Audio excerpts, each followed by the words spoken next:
And welcome to the, what is today's date? December 5th, 2024 meeting of the Brookline School Committee. I'll start by moving the consent agenda. Do I have a second for that? Okay, thank you, Jesse. Do we have any questions or comments on the consent agenda? This is minutes of November 14th, approval for repaving portions of Bartlett Crescent and the Lawrence trip to New York City. Okay. Andy, I had a question about the New York City trip. Yes, Mariah. My question was just whether this is the first out-of-state trip that we've had since COVID. I couldn't remember. No. No. Okay. Thank you. All right. Any other questions? If not, we can move to a vote on the consent agenda. Jesse? Yes. Sarah? Yes. Stephen? Yes. Suzanne? Yes. Helen? Yes. Val? Yes. Carolyn? Sorry, I had my hand raised. I'm just getting Oh, filled. okay, sorry. Weren't there other I items on the consent agenda? there are other items on administrative business, but the consent agenda was just those three. Oh, okay, Yeah. that's So not, the Pierce proprietary and the calendar and steps to success are the other items, but we'll be doing those separately. oh, okay. Yeah. Then yes. Okay. Mariah. Yes. Okay, and I vote yes as well. So there goes the consent agenda. The next item is a possible vote to approve Pierce School project proprietary items. Helen, would you like to give us some background on this? Sure, I'd love to. So with any school project that we do, school building, school building or renovation, there are certain items that we have to put everything out to bid, but there are certain items that we would like to specify what it is we want, mainly because it helps in maintenance, it helps in having the spare parts for things, it helps in just efficiency for the building department, for us. So what you have before you, we already voted a number of proprietary items, such as the heating system, I think it was, the type of controls. But this is for the technology piece, some proprietary items to be able to monitor and do this all very efficiently. So we don't have 7 different types of systems that we're going to be using. Does anybody have any questions about that or in particular? So in order to put it out to bid and specify exactly what we want, and that people can only bid on that as opposed to having 3 like items, we have to vote this and the select board has to vote it. Would you like to move that item, Helen? Yeah, I can read. Do you want me to read this? Sure, if you like. Yeah, well, so I'll make the motion that we approve all the proprietary items that are listed on the sheet in front of you, which include for Information Technology Department, the current monitoring system compatibility, the energy efficiency one, the scalability and flexibility of Schneider Electric's modular design for upgrades. So it's the Schneider Electric system, basically. And ChargePoint EV chargers, that's what the town has decided to go with. So all our EV chargers are ChargePoint, and this would just keep it the same for this school. There'll be, I think, 13 chargers in the garage, something like that, maybe 15. Do we have a second for that item? Okay, thank you, Stephen. Any further discussion on it or questions? I just had a question then. Yes, yeah. This is for their computers then? Which one? The first page, it's all IT stuff. So Yes. it's basically like backup power for the computing systems at servers in the town, things like that. Okay. Exactly. Thank you. For, not in, that they talk to one another. Yeah, I get it. Thank you. All right, I see no hands raised anywhere, so I think we can move to a vote. Jesse? Yes. Sarah? Yes. Stephen? Yes. Suzanne? Yes. Helen? Yes. Val? Yes. Carolyn? Yes. Mariah? Yes. And I vote yes as well. Andy, before we move on, can I ask a question? Going back to the consent agenda, this doesn't affect my vote, but I just wanted to to better understand something. When we vote to approve a trip, are we also, I thought I knew the answer to this, but perhaps I don't. Are we also voting to approve funds to support students with any fees associated with the trip? Thank you, Sarah. If you want to answer that in general, I'll let you go first, but I can answer that in specific to this trip, is Yeah, that trip, that's going to be taken care of by the families that are able to pay for this particular trip. So is it trip dependent? No, it's been decided that that will be met. I mean, in general, does it depend on the trip? So in general, I don't know. I only know for this trip. In the past, usually either the students do fundraising, they have bake sales, they have all sorts of, car washes and things like that. The principal has some discretionary money sometimes that can be used to make up the difference. No student should not be able to go because of lack of funding. Right, I'm aware of the principle. I'm wondering if in our vote, we're also approving the administration award money to the trip itself, or if that's No. not part of our vote. No, that's not part of our vote. Okay, thank you. Our vote, if you look at all. That was my understanding. I just wanted to confirm it. That when they fill out the form, there's a form that gets filled out, I think we had it with this, that lists, how is it going to be paid for? What are you going to do if students can't afford to pay? There's a number, is there a hospital nearby? There's a lot of things that go into it. And Okay, thank you, Ellen. Including the curriculum connections, those are part of it too. And this was all filled out, as you said. yeah. All right, anyone have anything to add to those responses? Okay, if not, next up we have a possible vote to authorize Steps to Success to serve beer and wine during their annual 2025 Step Up celebration on May 3rd at BHS. We all received the memo outlining the safeguards that they plan to have in place to make sure students don't get access to the alcohol. Anyone have questions about that? Or I guess I'll move it. Oh, I'm going to second Would anyone it. like to second? Okay, Helen seconds. Anyone have questions or comments? All right, I don't see any, so Jesse, Yes. Sarah, Yes? Stephen, Yes. Suzanne, Yes. Helen, Yes. Carolyn, Yes. Val, Yes. Mariah, Yes. and I vote yes as well. All right, the last item of administrative business for today is a set of draft 2025-2026 school district calendars, including the possible addition of Eid al-Fitr as a new Category 1 holiday. So this is not the meeting at which we'd be having a substantive discussion about the calendar. The reason it's on the administrative business is to conform to our own policy, according to which if we're going to take a vote on a calendar, we need to have it attached to the docket of the meeting before the one where we vote. Right? So this is to preserve the option of maybe having a substantive discussion and vote on calendars at our next meeting. Let me say a little bit about what's on the docket here. So there are now 4 different draft calendars. Many thanks to Betsy, Kathleen, and Linus for getting some of these together on pretty short notice.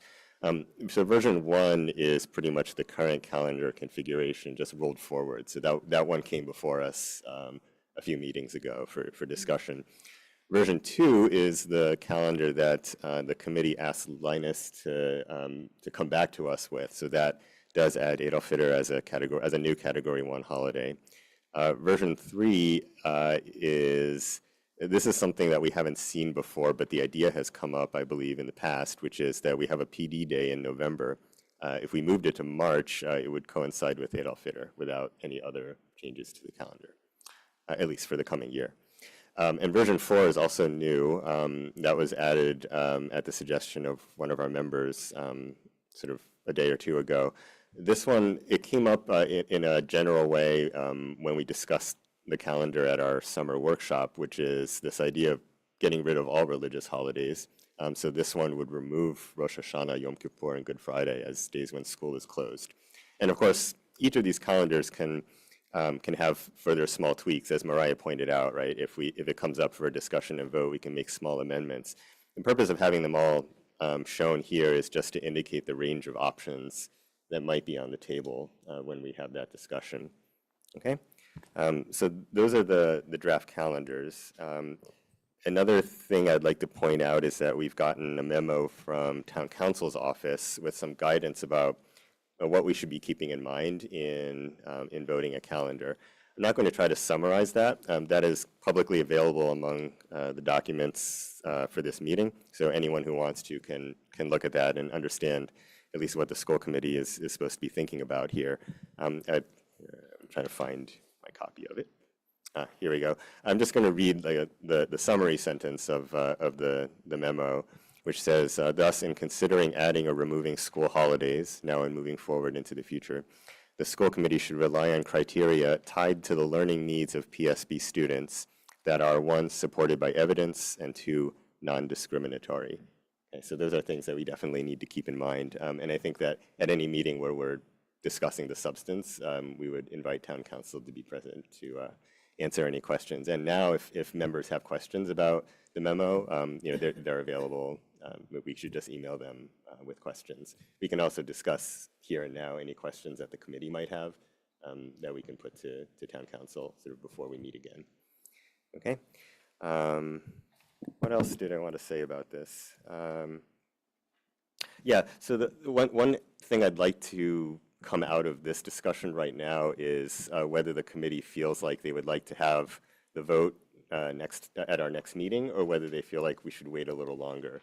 And one wrinkle to this is that if we feel that the newly added calendar with all of the holidays removed, so we no longer be closed on Yom Kippur, Rosh Hashanah, and Good Friday, if that is a live option for enough members, then we would need to postpone the discussion until January. The reason for this is to be complying with open meeting law, we need to indicate in advance the nature of any major changes that are being contemplated to the calendar.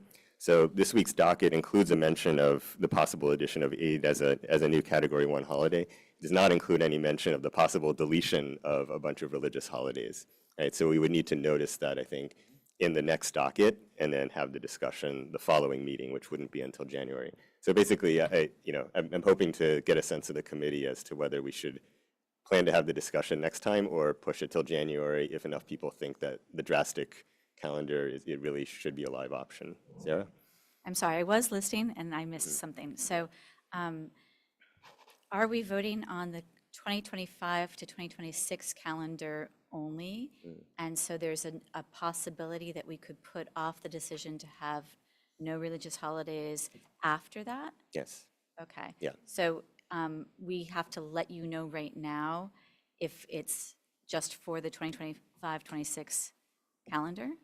I don't think you have to let me know right now. I am trying to get a sense of the committee so that we can plan, and the public can also kind of understand our timeline here, whether we want this to come up at the next meeting or whether members feel like they need more time.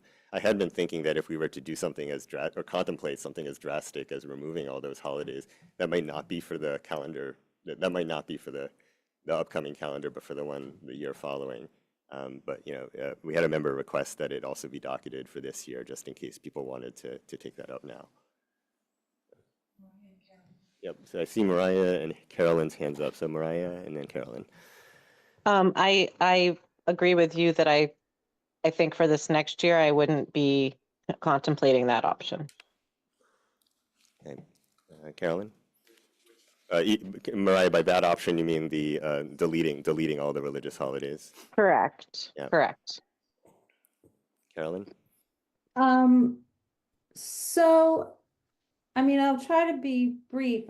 I've been giving this a lot of thought, and it, especially in terms of having received a memo on the legal issues. Sorry, I'm going to turn my phone off. I feel we need to have a more substantive discussion than we have had, with more information that I think is really important. Legal, we have not made any request as a committee for data that I think should be informing our decisions. If our decisions are going to be centering instruction and centering our students, and ensuring that the decisions we make make the most of our precious 180 days that we provide instruction to our students. So I would definitely want an opportunity to talk about the legal aspects, to make a request for data. And I'm interested in contemplating the sort of clean slate, based on those issues, based on a great conversation that I had with Jamie Yadoff, who gave me permission to share her feedback. And that it's fun, it's interesting you use, I like the word drastic. I mean, really what's drastic right now is that we're not making the most of the days on which we're providing instruction to students. So I'd love to make a more informed decision with data and more consideration of the legal issues. So Carolyn, what would be your preference for, when we schedule a substantive discussion and possible vote? As soon as possible. I wish that we had been discussing it before now, and I know we have until, I think it's February 13th. So I'd love to have a substantive discussion at our next meeting. Okay, but I've been saying that we probably, if the vote happens at the next meeting, we wouldn't really be able to vote on a calendar potentially that includes Yeah. sort of removing all the religious holidays because that hasn't been noticed in time. Any Oh, other? well, then I would love to have a substantive discussion next time, including requests for data or incorporating data requests that get made by email in the interim, and give consideration to a clean slate calendar. So that would mean not voting next time. Mhm. Okay. Thanks. Jesse? Yeah, I would say that since we're just seeing these two new ones this evening, and since it is based on some information we were provided back in August, I would agree that we should have a deeper discussion about this and push it off to, say, January. Okay. Okay. I see further nods around the table. Helen? Well, I feel pretty strongly that the days of low attendance that we have presently, we will find that we won't be able to conduct classes, that we won't have teachers in the classrooms to be able to, and we won't have the budget to be able to have the substitute teachers along with students. So if you only have a few students in the classroom, you can't do your regular lesson. So I'm not sure we would accomplish what some people would like to accomplish of having 180 days that are real true days, if we were to subtract these two or three religious holidays. 4. So I would not be in favor of it. Sorry, we have 4 holidays right now. Yeah. All right, so I'm not sure right now we should be getting into the substance so much, but I'm hearing enough to convince me that there's enough interest in talking more about this option that we should probably plan to do that in January, at least to have the vote in January, and we'll see whether we can also have a discussion of it at our next meeting. Stephen? I'm happy with either date. I just would like to know in what manner, this is for you, Dr. Guillory, in what manner would you, I don't want you to be inundated with requests for data, so I'm wondering if there's a process that we might establish to submit requests in advance of these meetings so that we might receive information prior to these meetings rather than have sort of an ad hoc emails to you and your team for information. Maybe we can have a point person to receive requests for information that can be passed along to Dr. Guillory and his team by a certain date that can be passed along. There's a number of questions that we would find illuminating to have answers to prior to the substantive discussion. I just wouldn't want, we're heading into the holidays. I don't want to be unreasonable with our expectation of what information should be provided prior to these conversations. Nope, that makes perfect sense. Just a point person to gather, collect the requests. I would say if we're talking about a conversation in January, is this the first meeting or the second meeting? I imagine the first, yeah. So that means that we need to get that probably by next week. whatever the information request is, because at the same time, we're deep into the budget building process, and a number of these folks are also working on that. So we're going to be diverting or stretching resources in that regard. So it's not impossible, but we just want to be succinct with what it is. Can I propose maybe that we send questions to you, Andy, and that you pass them along in one, no, you'd rather not? No, I'm happy to just. Or collect that, questions. or someone else perhaps? No, I can do it. Just so long, I just, Yeah. I just feel like having all of us email you with different questions at different times is a recipe for frustrated school committee members. And I'll make sure to also share with the whole committee what the questions are that are being passed along. I'm happy to And we'll be nominate someone else. mindful of the in. fact that it is the holidays and that staff have many other. Right, but also perhaps we could set a deadline by which we have to send you questions. Okay, yeah, if Betsy is willing to do it, that would make more sense. Can we set a deadline for those questions as well?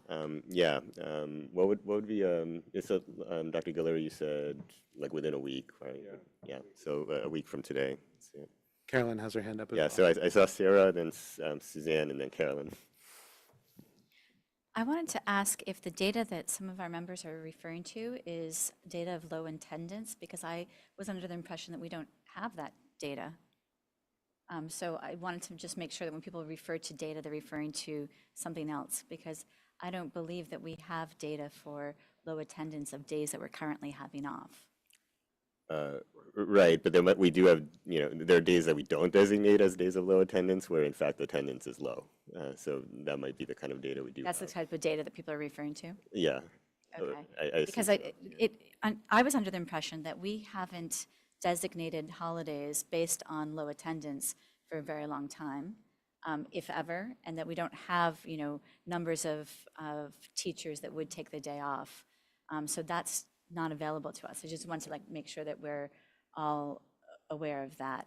And it might be that when we look at what holidays make sense to have, we might be looking at something different than low attendance, right? So when we have a conversation about building a really good calendar, it might be that our requirements for what days we want to have off might be about something else.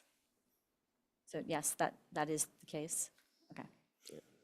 Suzanne, then Carolyn. And then I'd like to bring this to an end because we're already quite far behind schedule and this was not meant to be a big substantive conversation. Yeah, I just want to remind the committee that we've had discussions now in August and in October, and we understand, we have said that going to a no religious holiday calendar is going to involve quite a bit of conversation with the public, probably with the union, with our committee. And so our initial thought was that we would have a calendar for next year, and we actually voted to ask the superintendent to put that calendar forward, which he has done, and that we said we would come back in January or February to look at the following years. And so I think we don't want to rush into this. Even in January, it feels like we're rushing a little bit if we're doing a long-term plan or a change in our policy. And so I think we should go back to what we talked about in October and said that for next year, we would recognize Eid, and then we would have a conversation in depth about where we want to go in the future. Just to remind the committee where we were in August and in October. Thanks, Suzanne. Carolyn, and then I think we should wrap this up. So, and the fact that people are talking about this and you're keen to wrap it up, I think it speaks to my question and also indicates that, as I said before, I think especially based on a substantive legal memo that we received, we need to have a discussion. So first of all, I would just want to clarify, I'm hoping we can have a lot of time set aside to unpack these important issues, including the legal issues that are new information to us as a committee at the next meeting, looking to January potentially for a vote. Because if you read that memo and do some research on the law, we can't, that memo is cautioning us to to whether we can make a decision about adding a religious holiday as a day off based on something else. The reason that you can only close for low attendance is that you can't you can't endorse religion. So we need to have a substantive conversation about the legal issues here.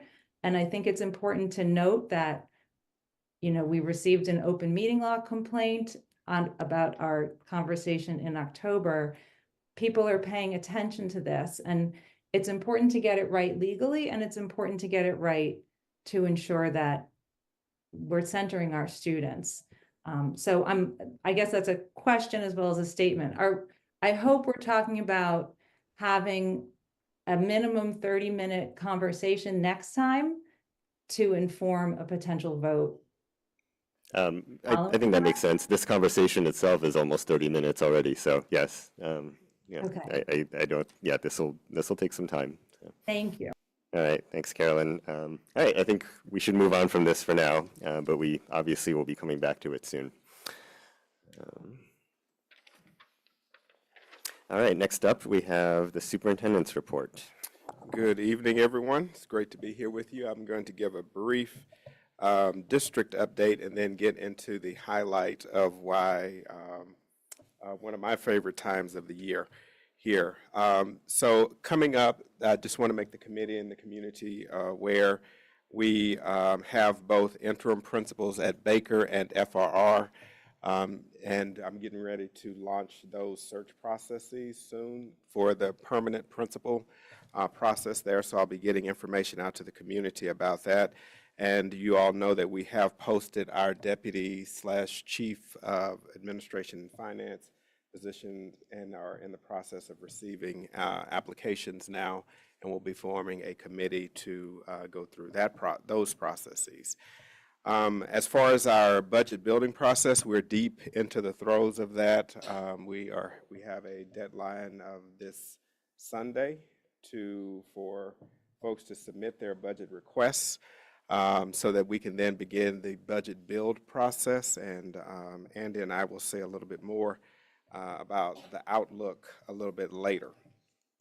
So with that, I want to switch to one of the true highlights of the annual school committee meeting process for me, and that's the presentation of the Massachusetts Association of School Superintendents Award for Academic Excellence to Brookline High School seniors who have distinguished themselves from their peers. We are honored this evening to welcome the 2024 awardees, May and Michaela, to our meeting. The Mass Excellence Awards are reserved for some of our most accomplished students who have demonstrated not just their academic potential and integrity, but who have also shown great determination, perseverance, and strength of character. These students truly represent the very best of Brookline High School. We are delighted that May and Michaela are here with us in person this evening, joined by their families and support networks here in Town Hall and many others who are watching online. At this time, I would invite BHS Guidance Counselor and BHS Grade 12 Associate Dean Jenny Longmire. Jenny, there she is. And Kara Lopez as well, to the podium to introduce each of our awardees and help us learn what makes May and Michaela so deserving of this prestigious honor. So, Ms. Lopez, I believe you're up first to introduce May and tell us all about her amazing accomplishments. Thank you. Okay, can everyone hear me? Good evening, everyone. It is an honor to, no, I can yell. Speak loud. Hello? Can you hear me? Good evening, everyone. It's an honor to present the Brookline Public Schools Superintendent Award to a truly remarkable individual, Mai Hajbi. Her journey through high school has been defined by resilience, strength, and unshakable commitment to her family and herself. During what should have been a carefree chapter of her life, Mai faced challenges that would have tested anyone. Her father's diagnosis of lymphoma and extended recovery, coupled with her mother's hospitalization for reactive arthritis, thrust her into the roles of emotional and practical caregiving far beyond her years. Yet Mai did not let these adversities define her or derail her path. Instead, through love, dedication, and incredible hard work, Mai found ways to excel in school, support her family, and continue her growth as an individual. Her favorite quote, "I must not fear. Fear is the mind killer," from Dune by Frank Herbert, reflects her courage and her determination. Mai faced fear head on, let it pass through her, and emerged even stronger on the other side. Today, we celebrate not just Mai's accomplishment, but also the incredible person she is and that her parents raised. She is a beacon of perseverance and love who remind us all of the power of resilience in the face of life's challenges. Congratulations, Mai. We are all so proud of you.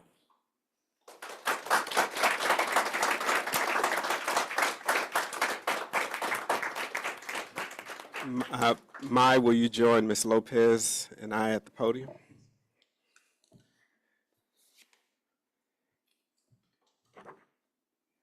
The Certificate of Academic Excellence presented to Mai Hogby, having duly qualified under the standards prescribed by the Massachusetts Association of School Superintendents, is hereby awarded the Certificate of Academic Excellence.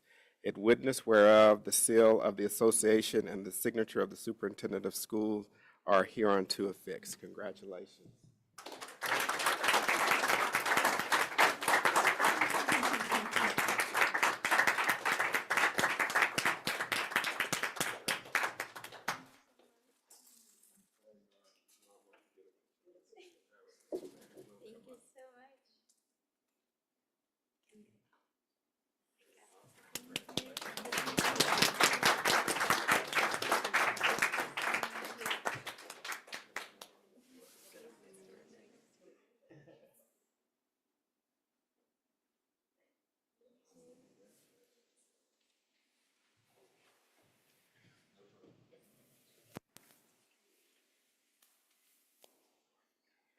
I forgot one more thing. This is the letter that your teacher wrote for you as well.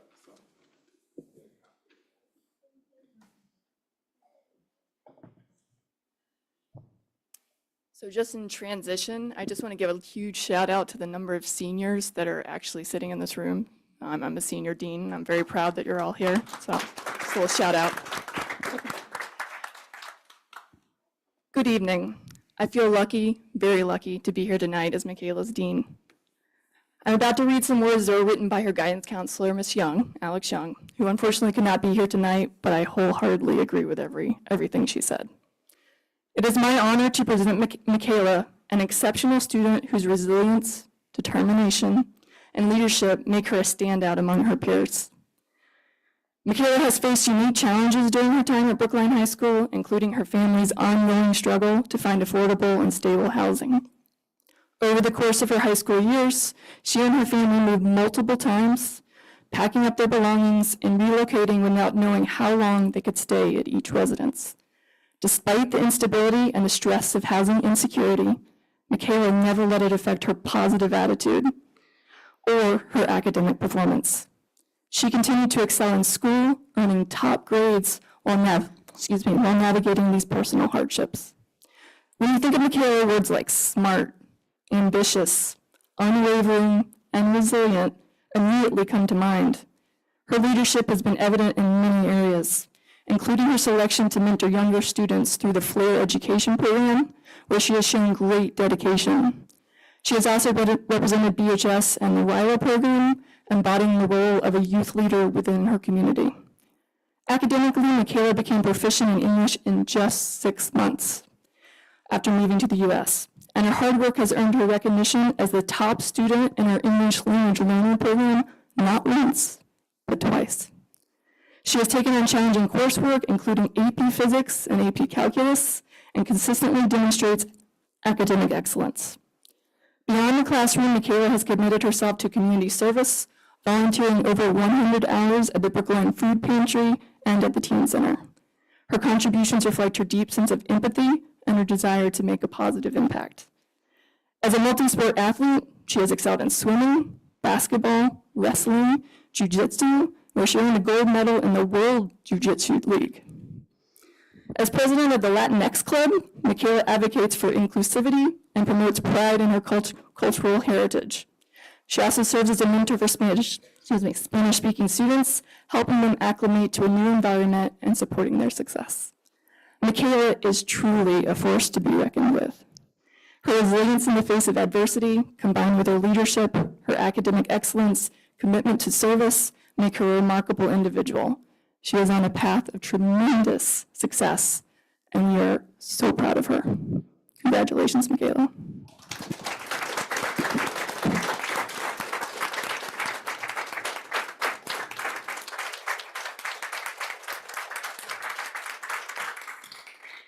Congratulations again, Michaela. I'll read your certificate as well. The Certificate of Academic Excellence is presented to Michaela Burgos, having duly qualified under the standards prescribed by the Massachusetts Association of School Superintendents, is hereby awarded the Certificate of Academic Excellence, in witness whereof the seal of the association and the signature of the Superintendent of Schools are hereunto affixed. Congratulations.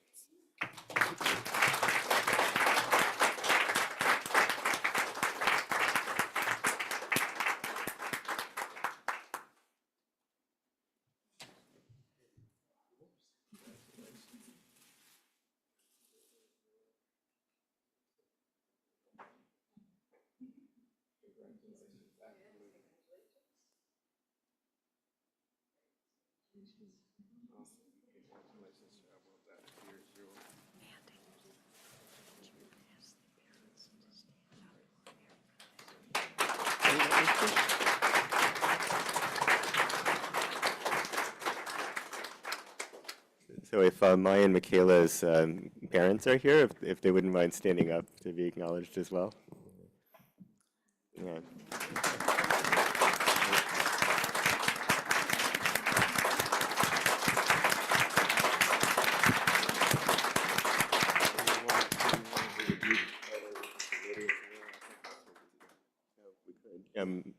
If people wouldn't mind, I think a group photo with the committee would be certainly an honor for the committee. So if we could take a minute or so for that. All right. The one time I'm not there.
All right, thank you very much, Dr. Guillory, and congratulations and admiration to Maya and Michaela from the school committee as well.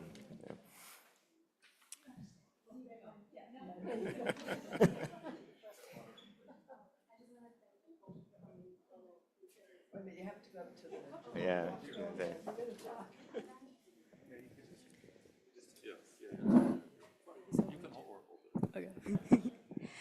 Thank you so much for everyone that is here present, and thank you so much for the school committee and my whole team that is also here. My family has come straight out from Peru, And I feel extremely lucky that like everyone is able to not only be present here, but also like kind of saw my whole journey experience, even though the words of Miss Jenny were amazing. And I just want to thank everyone that take their time to not only hear, but also like is here sharing the emotion with me. And I hope that everyone just gets an amazing night and an amazing year. Thank you.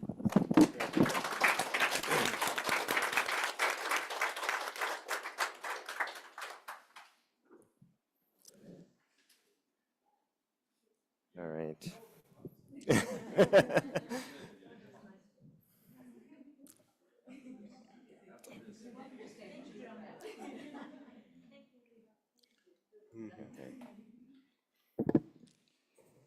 All right. So next up on our agenda, we have public comment. Yeah. Bye-bye and thank you. So before actually moving to public comment, I would like to take a moment to acknowledge what happened during public comment at our last meeting. Oh, yeah, I guess we're still having handshakes here, so I'll give it another minute. Yeah, thank you. Yeah.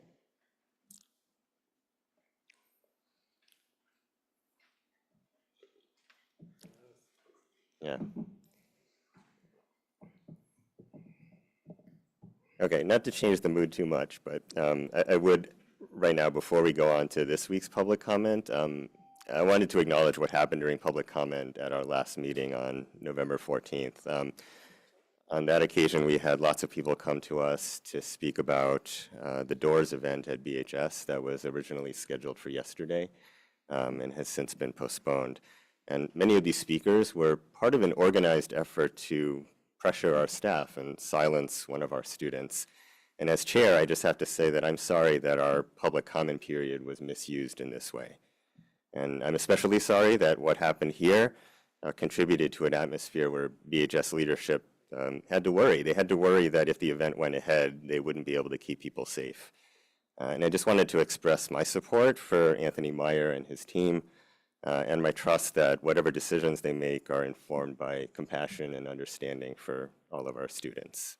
So I had to say that before we go on to this week's public comment.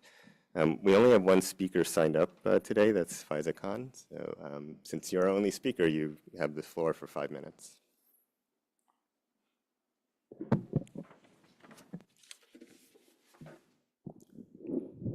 Can you hear me? Sorry. No? You want? All right, great. Thank you.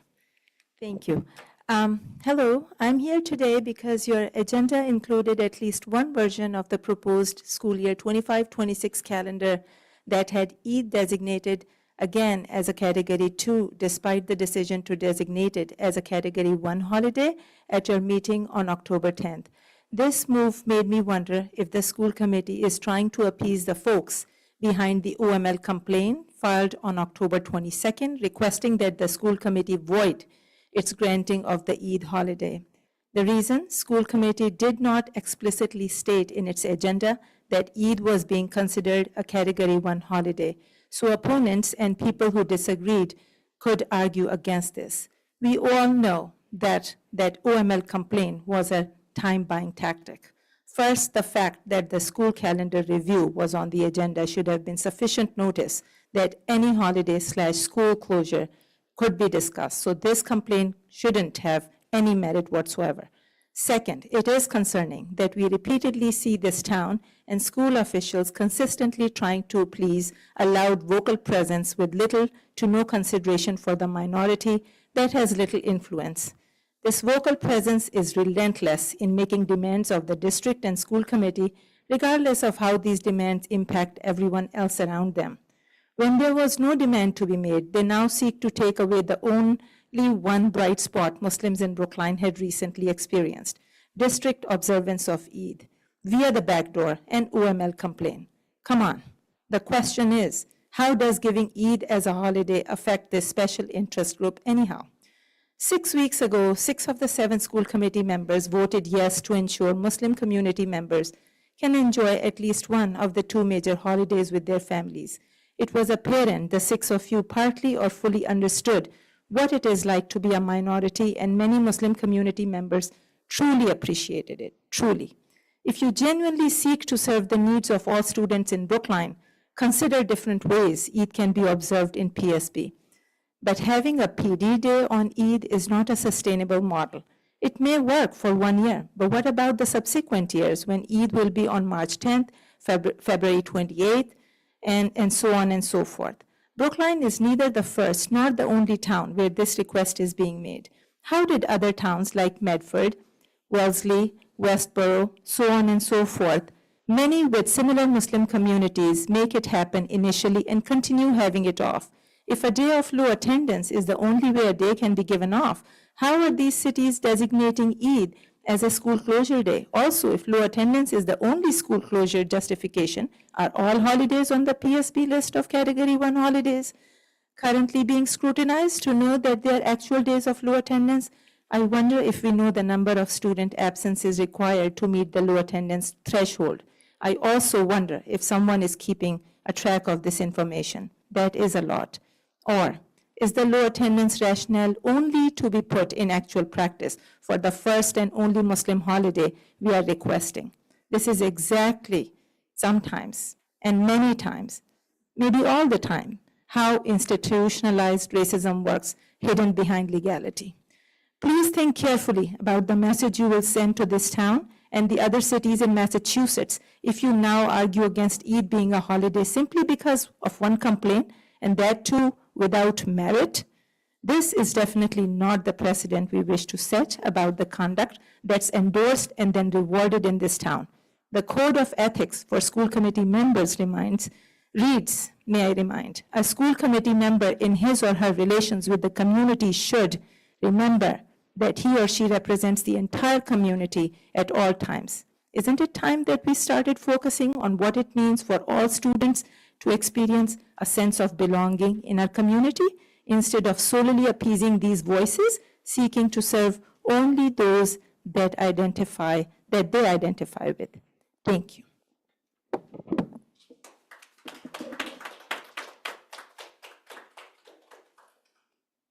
My microphone.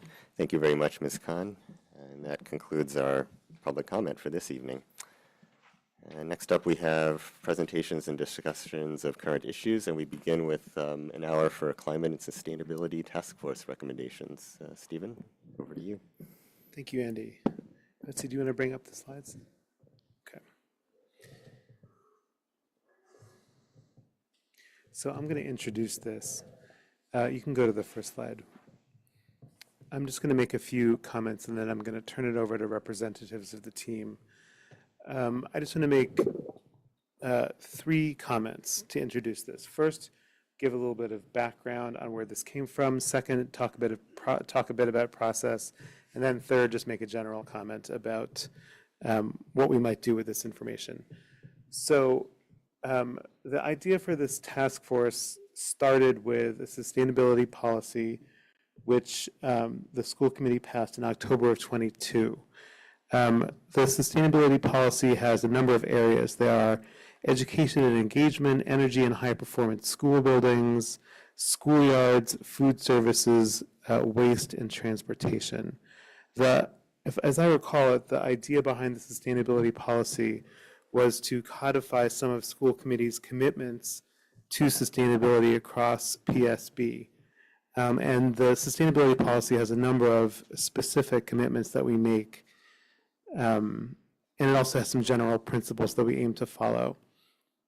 The Climate and Sustainability Task Force came about largely as a way to look for good strategies to operationalize that sustainability policy, acknowledging that there was expertise in the Brookline community that would help us identify some of those good practices to put into practice the ideas of the sustainability policy. So that was October 22. In May of 23, there was the issue for we issued the call for volunteers. And the mandate of the task force was threefold. First, it was to inventory the town for assets that could be brought to bear on supporting the sustainability policy. Those assets could be manifold. They could be initiatives, organizations, activities, investments, funded positions, anything that the town already supported that PSB could leverage, use, partner with that it could use towards the objectives of the sustainability policy. That was phase one. So that lasted until, what was it, December of last year, right? And that was collected in a series of documents that formed the foundation for the second phase, which was issuing the recommendations. So that has been worked on continuously until now, and that is the third phase, which is going to occur today, which is the presentation of those recommendations. I want to say a couple of things about the people who've worked on this.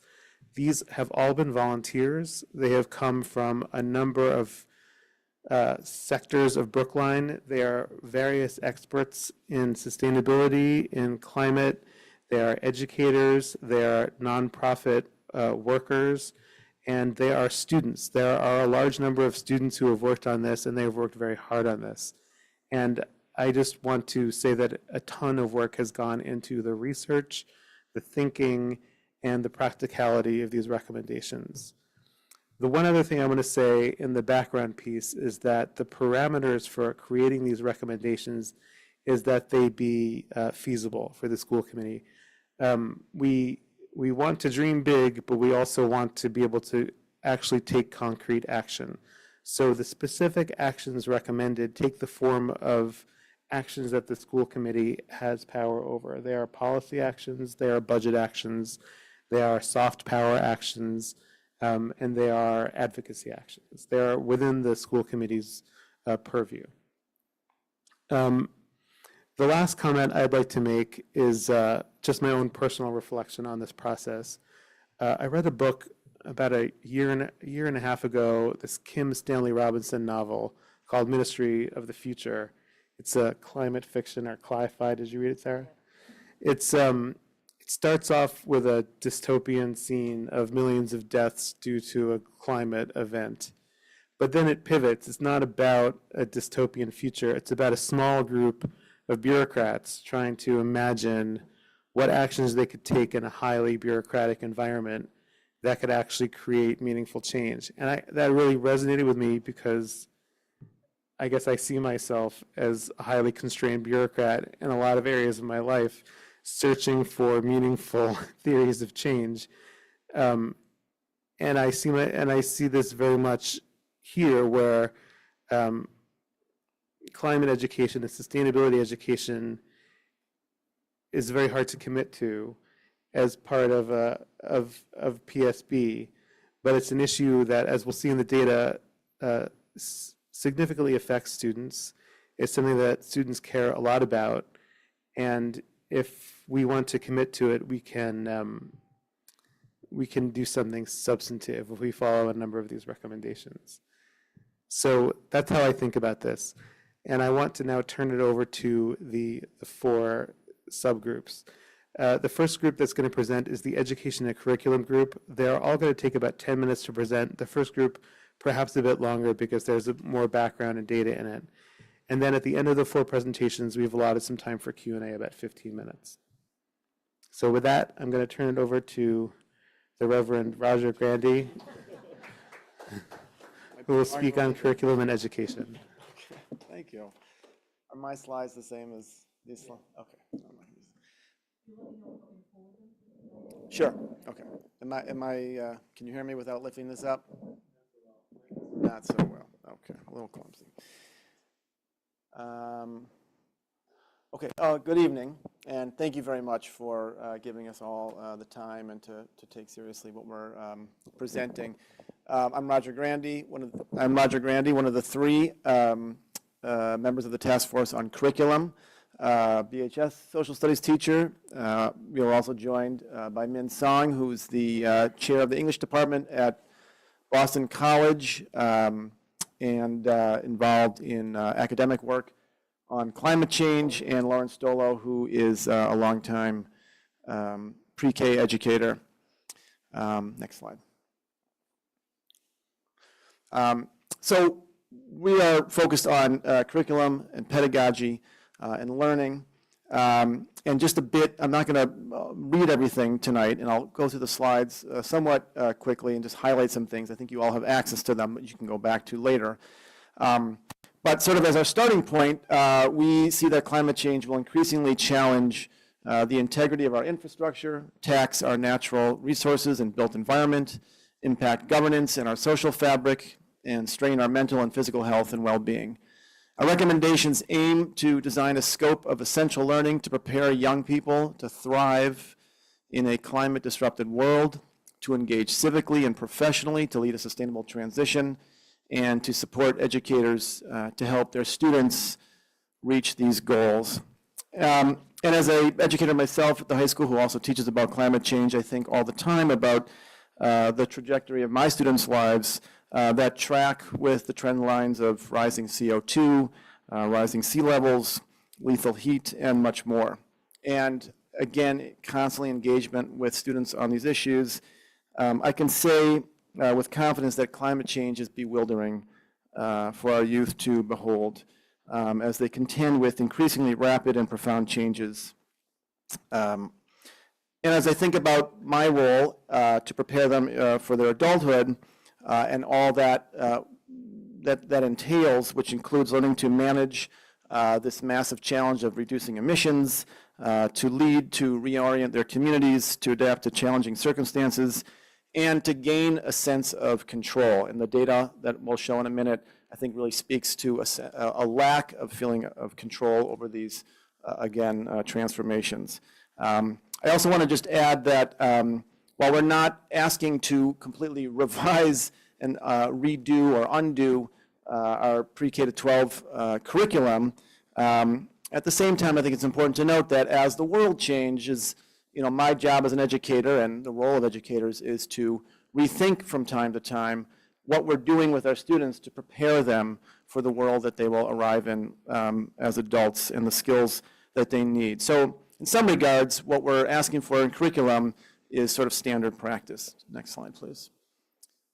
So 3 recommendations that we're going to highlight. One is about outdoor learning for all students. The second is to invest in student competencies, which I'll explain more briefly. And lastly, to invest in educators.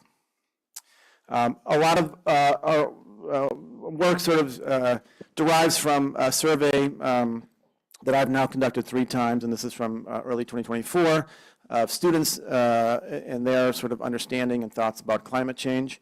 And I'll just focus a few things here. Next slide, please. Again, you can look at this more in detail, but it's a fairly representative survey. It was anonymous and voluntary and offered to students through Canvas, so electronically.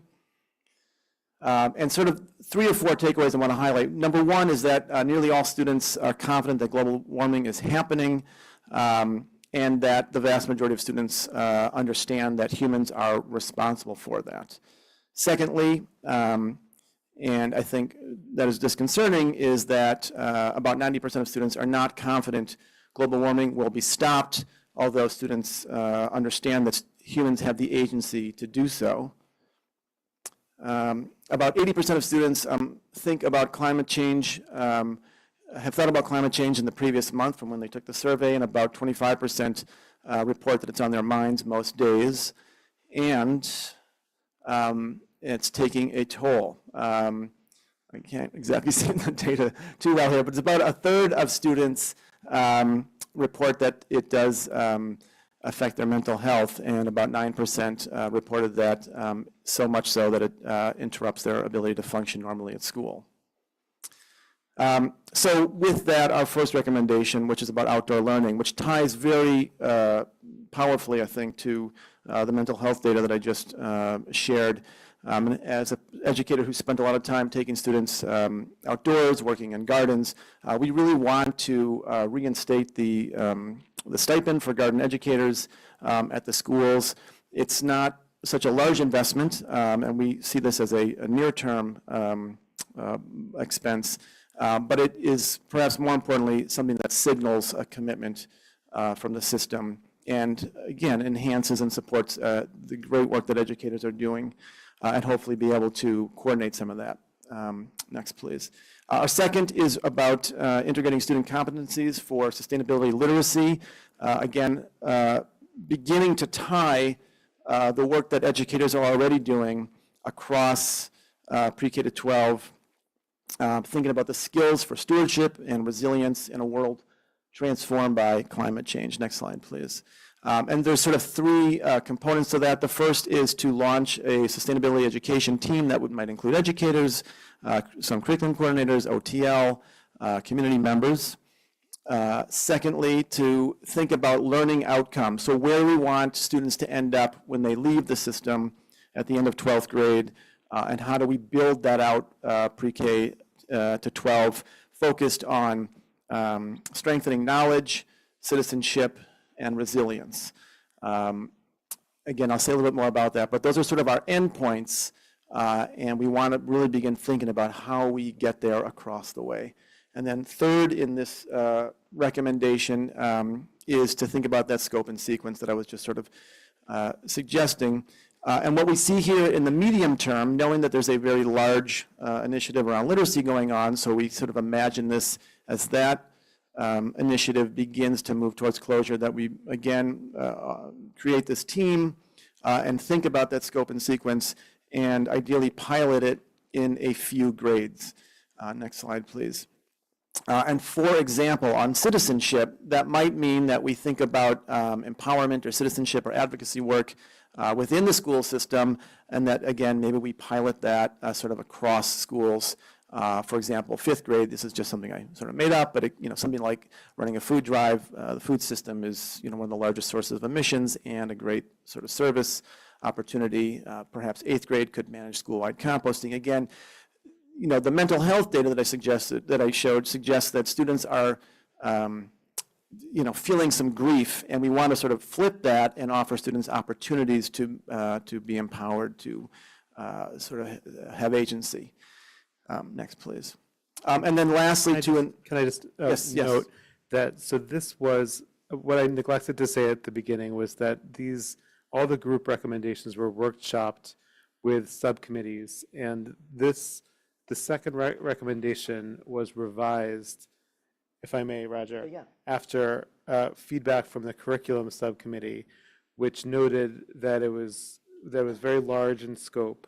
So the Roger and team is proposing a scaled down version of what was initially proposed to occur after the literacy investment as possibly the next big investment from PSB, although not as big as the literacy investment, and to happen on a pilot basis in select grades, rather than to have a simultaneous investment at scale. So that's a significant change from what the curriculum subcommittee saw. I just wanted to highlight that.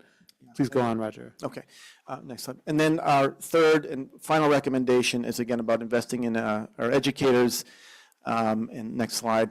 There's sort of two ways to do that. One is, this is more of a long-term, but beginning to think about having a lead sustainability educator who can help sort of coordinate this work between educators, OTL, school committee, and modeling on the garden leaders, sustainability lead educators that are school-based as well, perhaps like on a stipend basis. And then finally, offering system-wide professional development. I won't go over all the bullet points, but on the next couple slides, we also surveyed staff. You can just go to the next one too as well, please. And about 2/3 report that they are very interested in professional development. A little bit more than half say they are already trying to address sustainability or climate change. And I think the gap there speaks to the fact that there is not yet sufficient training and opportunities for teachers to work together, to collaborate, to really build out a more robust sustainability curriculum. And again, I just want to highlight that we did not sort of come here with the idea that we need to upend all the hard work that has been done over years and decades, but rather to find a way to tie together and perhaps revise here and there or add a project here and there, but to tie together so that students understand as they move across the system that they are part of what they're doing is preparing for leadership, resilience, and knowledge to manage what is truly a transformative world in front of them. I think, again, there's a little bit of data about, it was a representative sample, about 111 educators from all schools across grades. So again, those are our three recommendations. And I just want to end by saying that we really want our young people, our students, to discover that their work has value beyond the classroom. And I think climate change in many ways, as it's thrust upon them, is again a bit bewildering. We want them to feel that they possess the power to make change, to meet an unprecedented challenge, and that they recognize that their agency, when it is most required, rather than accommodate to a sense of powerlessness, which I think that mental health data revealed, that all of those things are in fact prerequisites for faring well in a climate-disrupted world. And we believe it's imperative that the public schools of Brookline seize this opportunity. Again, we want to not see it so much as a mandate or something that is requiring people to change, but rather we have an incredible opportunity to do some pretty awesome stuff here. And to prepare every learner, included in that, to prepare every learner to acquire the knowledge and the skills to tackle climate change and promote sustainability and sustainable development as if their life depended on it, which it does. So thank you very much.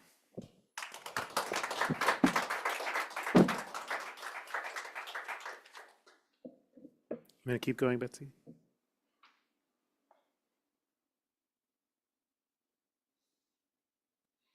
Go ahead, Matthew. Thank you, Stephen. Matthew Yamaton. I'm representing Working Group 2, working on the energy buildings and the outdoor spaces. I want to open first that during our phase 1, so kind of understanding the lay of the land, getting the preliminary data, we actually want to recognize the great work that's being done by both the school employees but also the town employees. We found there's actually a tremendous amount of work being done already, but maybe not necessarily communicated out across the community. And you'll kind of see that in part of our recommendations. The other thing that we found in general was a lot of this was based on the passion of these great individuals that we have in this community. So kind of feeding back on what Stephen said, a lot of our recommendations are how do we institutionalize this within the system to ensure that we can meet the commitments outlined in the sustainability policy, rather than just reliant on the passions of a few individuals. Can you go to the next slide? So to that end, we've come up with 3 priority recommendations to do just that. We have 3 secondary as well, but I'm going to focus here. We do have double clicks into each of these on subsequent slides, but let's just stay here for a second. So the first one, as they often say, you can't improve what you don't measure. So in this case, we kind of pulled all the data from both the school and the town on the various schools, both from an energy perspective, but also from a climate emissions perspective. I think what we found was, I don't necessarily say surprising to some, but it was new information to a lot of people that we've shared it with thus far. So I think that speaks to the fact that our first recommendation is how can we institutionalize making sure that we have annual reporting of that information so we can track how are we progressing against those commitments we've made in the sustainability policy. Generally, we think that's going to be a human resource investment, not necessarily a capital type investment. We know there's potentially some resources in the town who can help coordinate with the school to pull this data and do basically an annual report at the end of the year. Again, KPIs like the EUI, the carbon emissions. We really think that would be beneficial both from, again, showing the great work that the community that is being done to the community so that they understand the investments that are being made are actually having tangible results, as well as providing this information to students, teachers, and the community so they can use this data for other projects and work. The second recommendation we have is really tied to how do we actually go ahead and make sure that we can achieve the fossil fuel-free commitment made in the sustainability policy. Again, great work being done by some of the functions in both the school and the town, but it's been a little bit ad hoc in terms of, well, you know, we have some funding, let's do this project. We have some funding, let's do this project. What might end up happening with that type of process is you might end up kicking some of the can down the road, and you'll end up 2040 and not necessarily understanding, oh, this is what it actually costs to get to that commitment. So what we're really the recommendation here is similar to, honestly, what we've done. So I work for Thermo Fisher Scientific, which is a large corporation. This is something that we've done and a lot of our peers have done. where we actually go ahead and look at all our facilities, understand what is it going to take to get to fossil free between now and the time period that we're looking to achieve this. So that's really the ask here is, again, there's an informal list that the building the facility has. How do we formalize this? How do we formalize what are going to be the actions and what's the timeline and the cost associated with that? So it's very clear to both the school system, to the town, and to the community of how are we actually going to get there, and here's what it's going to take to get there. Again, we think it will probably take a year or two to do this. There might need to be some support from external consultants who are experts in these fields, but we think the town has a good start on this and just really needs to solidify and finalize that type of plan. So that's the second recommendation we have. And the third one is very much tied to that is once you have that formal plan, how do we go ahead and ensure that there's funding for those particular actions that have been identified in the plan at the timing indicated? Obviously, there's many ways to get funding. The recommendation is to identify possible measures and to secure those. Obviously, we think that's going to take a longer timeline to ensure that, depending on what the plan finally says at the end of the day. So one, again, we think that the outcome of that is essentially that once you have that plan, once you have that funding, the town and community can feel secure that they're going to achieve the target they set out in the sustainability policy. The second one is really, and we saw this with Driscoll, without that set plan, there can be decisions that are made that sometimes create change orders or inefficiencies and that potentially cost more money than if you just kind of go along with the plan and you know the plan is going to be that. So in general, those are our three priority recommendations. Again, there's double clicks, but I'm not going to go into those. They have a little bit more about what we think the timeline for this, and a little bit more detail on the outcomes, but I think I've generally referenced them. So we can just quickly go to the secondary recommendations. I'll spend a little bit less time here. Again, similar in concept here, how do we institutionalize? So 4 is really, there's a lot of great experts around this community. We have a lot of colleges, a lot of universities, a lot of experts in the regions. How can we pull in some of the experts when we're trying to make some of these hard decisions or trying to get into these new areas? Obviously, PFAS was very new. I think the town did a great job, the school system did a great job of kind of pulling in an expert from Harvard to make sure that that happened. How do we make sure that that's not the exception, that's just how we do it here in Brookline? The 5th one is around a little bit more about annual training and reminders for educators, and that's really about the kind of the quick, easy wins. How do you just turn off lights and the like? How can we make sure we just do those easy things that reduce energy, save us money, and help the climate all at the same time? And the last one here, this goes a little bit more into we know there's been some discussion of how should the school system handle on-site solar, so solar on the roof. Should there be a vendor that takes care of it? Should the town own it itself? It might just help streamline if there's just an evaluation and a decision made saying, this is the way we're going to do it in the town. And lastly, I just want to add, I know it's a point of concern within the town. We did run an evaluation on artificial turf when it came to the climate impact of it. I'm not going to go into detail, but in our final report, there's a 2-pager on just our evaluation of the impact and the conclusion of it. Thank you for your time.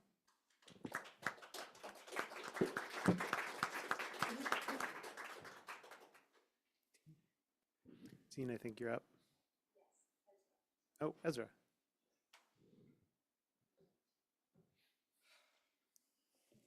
Hello, everybody. Can you all hear me, or should I use the microphone? I think you have to use the mic for the people online. Yes, that makes sense. It's nice to see you all tonight.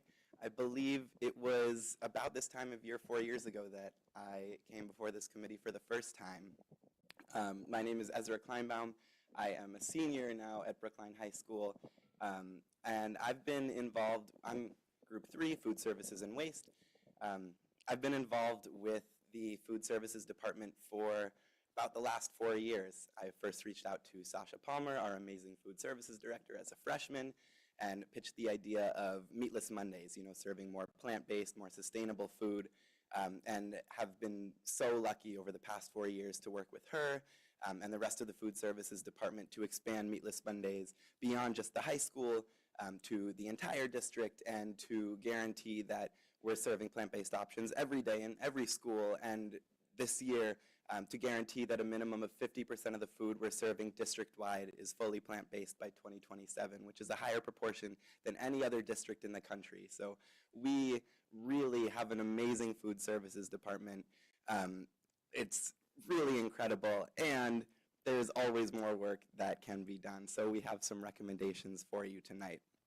Like I said, I'm part of Group 3, the Food Services and Waste, along with Dean Cody from the Solid Waste Advisory Committee, Amy Lindenboim, who's a parent, Chris Muddy, who's a town meeting member and the executive director of the Brookline Chamber of Commerce, and Makari Allen and Aviv Schwab-Jacobson, 2 juniors at Brookline High School, as well as our advisors, Sasha Palmer, the director of the Food Services Department, and Rebecca Salaguro, the sustainability coordinator of the Food Services Department. So we have 4 recommendations for you tonight. The first has to do with composting, the second has to do with food rescue, the third has to do with reusables, and the fourth is a staffing recommendation. So I will get into all of these now. Thank you so much. So our first recommendation is that the school committee support expanding composting to every school in the district. Right now, every cafeteria in the district does compost back of house, but only 5 of the 10 cafeterias compost front of house. So right now, it is Baker, Runkle, and Pierce at OLS that are being onboarded to the composting program and will be composting in the next 2 years or so. And then Lawrence and Ridley have not started yet.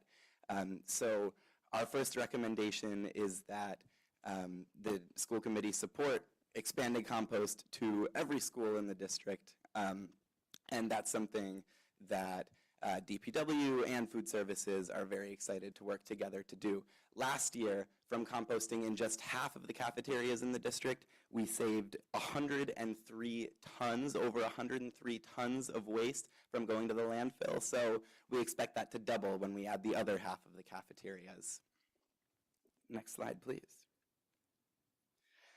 So our second recommendation is that the district commit to implementing a PSB food rescue plan. So that's, some schools right now have a food rescue table or a food rescue bin that if students take a piece of fruit or a snack that they don't eat or don't open, but they're not going to eat anyway, they can put it on the share table, they can put it in the share basket, and someone else can take it. And then the district also has a partnership with the Brookline Food Pantry that allows this food to be donated and distributed, particularly during holidays and school vacations. And this is a USDA recommendation and is something that I know Rebecca and the Food Services Department are working with the health department and school nurses at different schools to make sure is happening and happening safely and in a sanitary manner. And so this is not something that will cost the district anything and is something that we would love your support in. Next slide, please. Our next recommendation is that the district move to reusable foodware and eliminating all single-use plastics in all the cafeterias district-wide. So that means making sure that we have reusable trays and reusable silverware in every cafeteria as opposed to disposable trays and disposable silverware that a number of cafeterias use. But also that means individually wrapped snacks. That means like packets of salad dressing and all those kinds of things. This year, it was really exciting that the high school started using reusable trays in the main building and reusable silverware. And when the freshman building opened a couple years ago, they started using that too. But again, this is something that because food services just received a grant to install electric dishwashers in every school in the district, which dishwashers are one of the major barriers to using reusable trays and reusable silverware. But now that food services has a grant to do that, this is not something that will be any financial burden to the district, and it's something that we would love your support in. Next slide, please. And our last, and I think potentially our most important recommendation is that the district make the sustainability coordinator position permanent. Since Rebecca started on a 3-year period position in 2023 as the food services department, there have been just leaps and bounds that we have made that we've never been able to do before. Since Rebecca came, we've started using reusables at BHS, like I said. The indoor farm also got started. We signed the Forward Food Pledge, the 50% plant-based food. We've had like pop-up restaurants, and she's been working to expand compost, and there's just been incredible amount of change that Rebecca has been able to catalyze really fast because she is someone whose job it is to make sure that the district is striving towards our sustainability goals. And I think if sustainability is something that we really take seriously, there needs to be a job, there needs to be someone whose job it is to make sure that it's something we're always striving towards. What you were saying, Mr. Ehrenberg, at the beginning about sometimes feeling like a bureaucrat and not sure what to do, and like I feel that, but we have the opportunity and we have started to make a permanent position, someone whose job it is, because everyone else gets busy, everyone else has other things they need to do. And so I think it is of the utmost importance that we have a sustainability coordinator full-time position. Yeah, I think that's it. Next slide, please. Cool. Thank you.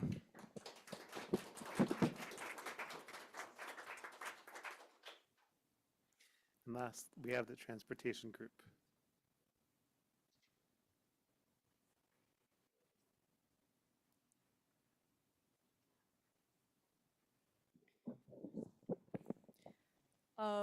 We are Group 4.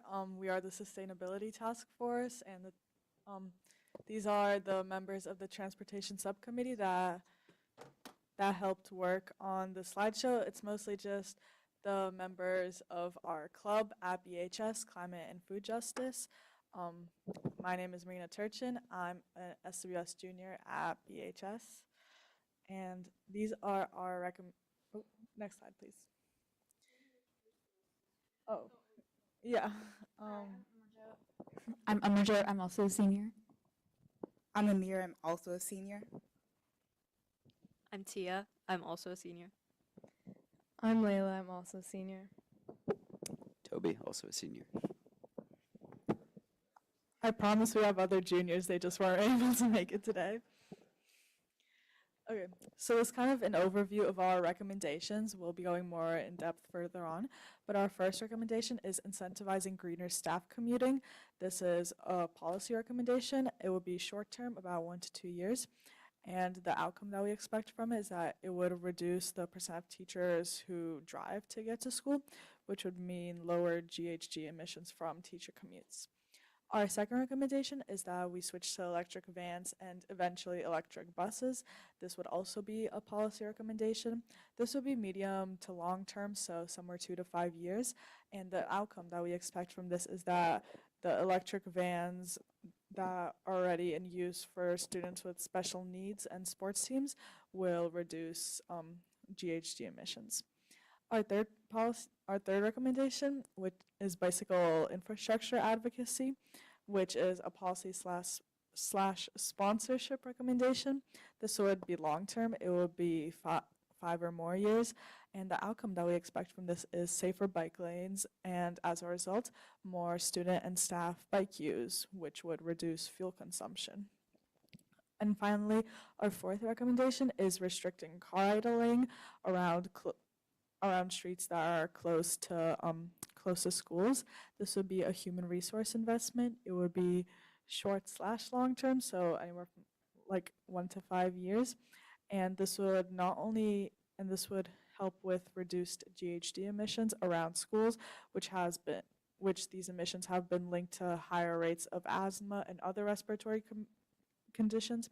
So this would be benefiting the students who attend these schools.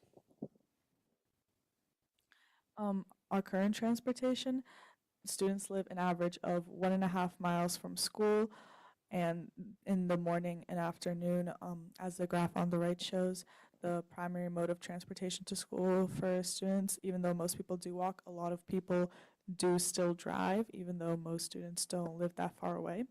And for staff, a wide majority, 71% drive to school every day, 12% use the MBTA, and 10% walk. And 60, as I said, students live an average of 1.5 miles from school, but 60% of BHS students live within 1 mile walking distance of the school, which means that a lot of them are able to walk, and 84% of BHS students live within a 2-mile biking distance of school. So considering that we do have a portion of our students who use METCO buses to get to school, this means that a lot of the students who are currently driving could be biking, which our policies aim to increase the numbers of people who do.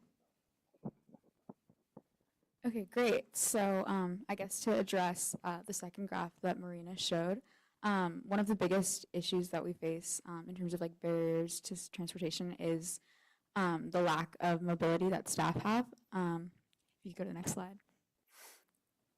And then the one after that. And the one after that. So our first recommendation is subsidized staff Charlie cards.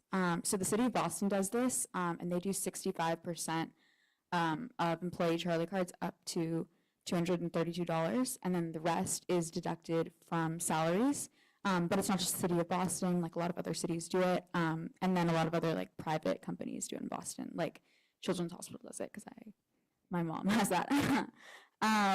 So as Marina showed, over 71% of BHS staff currently drive, but we also did a survey where we looked at who would switch based on like this example of a 65% subsidy, and 53% said they would switch from driving to public transportation if subsidized Charlie cards were available. And we provided like an example of a monthly link pass, which is $90, and so at a 50% subsidy, that would be $45 a month.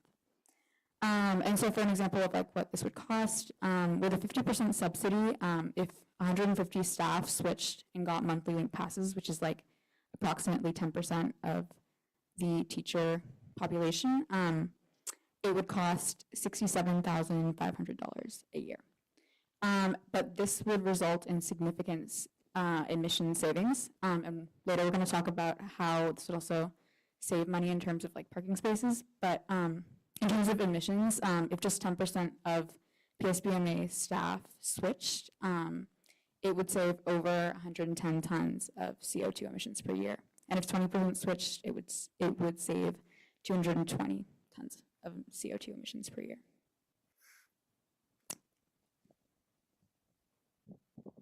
So the next part of this recommendation is the non-driving subsidy.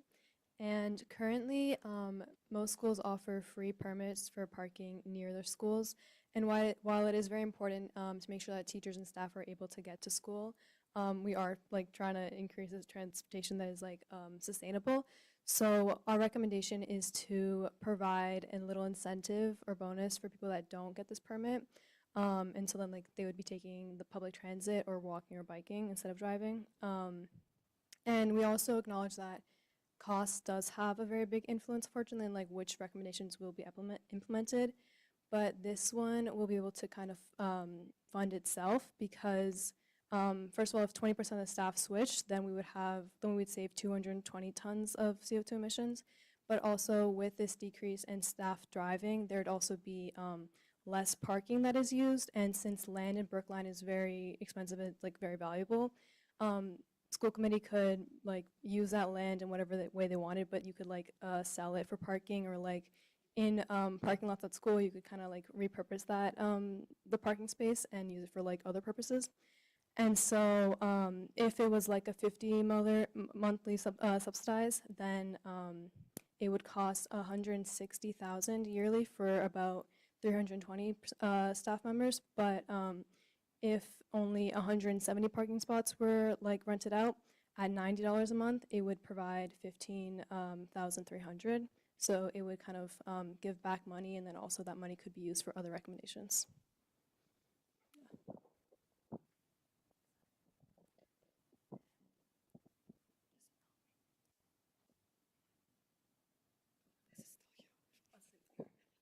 Sorry. So basically,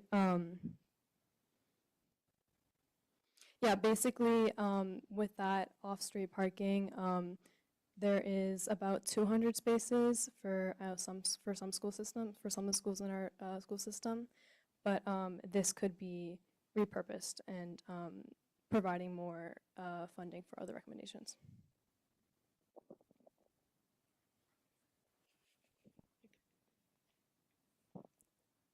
Next slide. So our second recommendation would to be to replace our current diesel fuel vans and buses with electric. So electric vans have a lot of benefits, like through parking, like it's a lot more cost effective, and also there's more accessible parking since you don't have to find a place with like diesel fuel, gas, right? And also it's a good model for electric school buses. Like we understand it's a big commitment to switch to electric school buses, especially considering the costs. And so it would be a good way to show us like what it's like what are the benefits of an electric van and how can we further implement that with buses. And also we would envision this to be used through like sports games that are close by, or Metco, or special ed students, and yeah.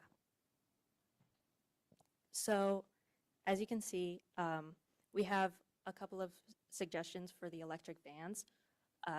For example, this Mercedes-Benz Sprinter passenger van, this one retails for $66,000.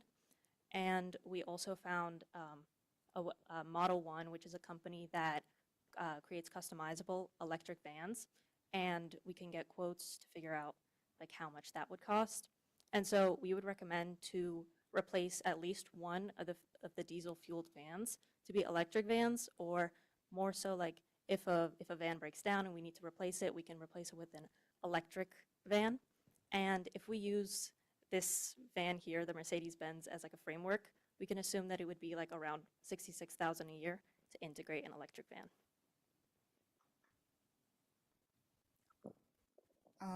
Next is electric buses, which is eventually. Right now, Brookline uses diesel buses, which are not environmentally sustainable, and diesel buses get 8 miles per gallon. South Brookline uses 2 diesel buses that run 50 miles per day, which is 12.5 gallons per day, or 2,275 gallons per year. And there's 22.5 emissions/gallons, which means 26 tons of CO2 slash emissions per year, which is personally a little too much. And electric buses would lower those CO2 emissions by a lot. But we do acknowledge that electric buses are a big commitment for Brookline to have, because the cost of charging stations are very unclear, with them being super expensive or not as expensive, so we don't really know about that. Also, Brookline does not have the space right now for electric buses because it have to also account for the charging spaces. And the cost for electric buses almost everywhere are very expensive, so we do acknowledge that. Maybe later on, when we can have a better infrastructure for electric buses, we can get it, but right now we can't. But right now there's a federal government act called the Inflation Reduction Act that lowers buses and electric buses. So, yeah. Toby, I think we have to go a little bit quickly through the last 2 recommendations. Our third recommendation is bicycle infrastructure advocacy. And we're asking that school committee and obviously anyone else within the school system use their political influence, their soft power, to help create a network of safe bike routes to school by advocating for the adoption of protected bike lanes. So for example, there's a project currently being debated on Washington Street. And if we could get school committee to support that, that would be incredible. Next slide, please. And to add on to that, current bike infrastructure townwide is inadequate, as evidenced by a clear lack of protected bike lanes. This denies a lot of students a safe route to school. Next slide, please. And this is, I won't go through every one of these sub-recommendations, but like I said, we want school committee to support ongoing and future bicycle infrastructure projects, for example, on Washington Street, through these specific ways. Next slide, please.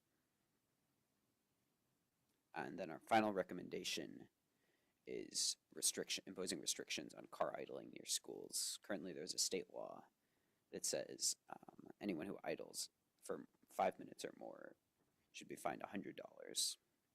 And to enforce that ban, we recommend that school committee approve the monitoring of drop-off sites near schools and work ideally to close streets around schools to car traffic during school hours.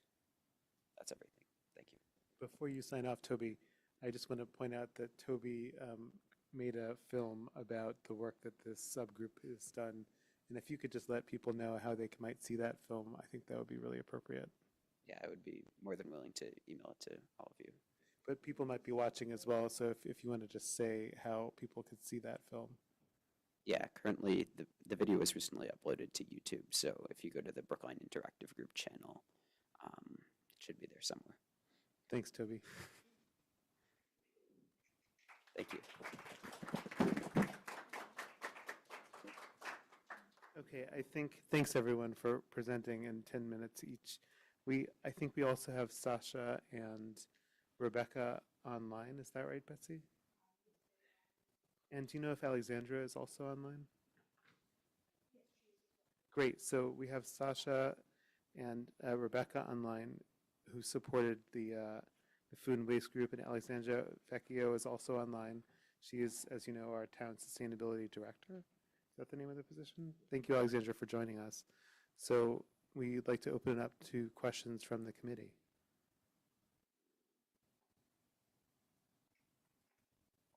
Well, I want to just begin by thanking the group for this outstanding work, the succinctness of it, and I just really appreciate the pulling together all this information. I think when you first came on committee, you were talking about sustainability, and so one of the first things I asked was, well, what are we already doing type of thing, and so to see from the curriculum all the way through what's happening and then future states, I thought this was very comprehensive, and I appreciated that.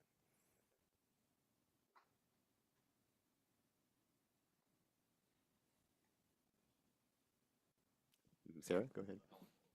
Oh, sorry, I didn't see. So Helen, then Sarah? Yeah.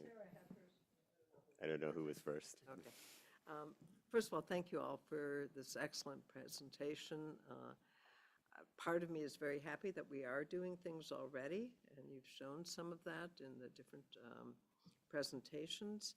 And so it's been great. One of the things that was very interesting to me, because I know maybe 10 years ago we started talking about giving passes out to staff to be able to drive. And there was a study done at that time. I'm not sure if you guys had access to that. But Kara Bruton, who's our town, help me somebody, what's her, planner, thank you, did the study back then because the town was considering it. And I think part of the biggest issue was the distance people had to come. So I'm not sure if you looked at the teachers and where they live. I saw the rather large percentage who said they would use it, but I'm wondering if that's really feasible in terms of getting into school on time. That's 7:30 or so in the morning. It just was, I was curious about that, how you got your numbers, and if you looked at the distance that teachers actually live from Brookline.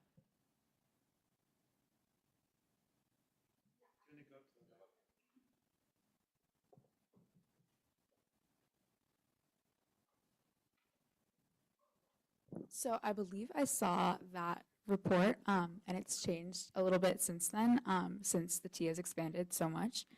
But I'm not entirely sure like how we could look at the sustainability of it like through data, other than seeing other people say that they would take it to school that way. But I also think that given that the monthly link pass and like the 7-day pass are not like restricted by location, it would generally be feasible for the average teacher to use it if they lived like relatively close to a station.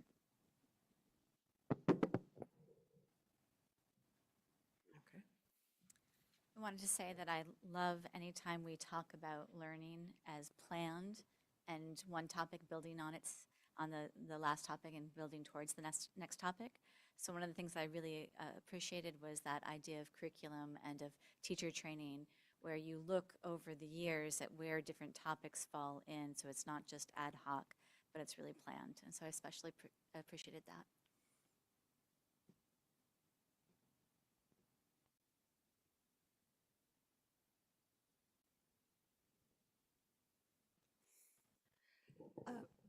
So kudos to you, Stephen, for organizing. I assume you had something to do with the presentation because it was very clear. If not, you did a great job, everybody. Just those charts really help us when we see those. So thank you for that. I'm just wondering, I know we've been working on composting in the front of the house for years. And so I'm wondering why we're still stuck. We have 5 out of the 10. We still have a few more to go. I'm wondering if there's, if Rebecca's able to help. I think she's online. If she is able to help the schools finally realize, what composting in the front of the house would look like. And I'm wondering how it's working, like at the high school.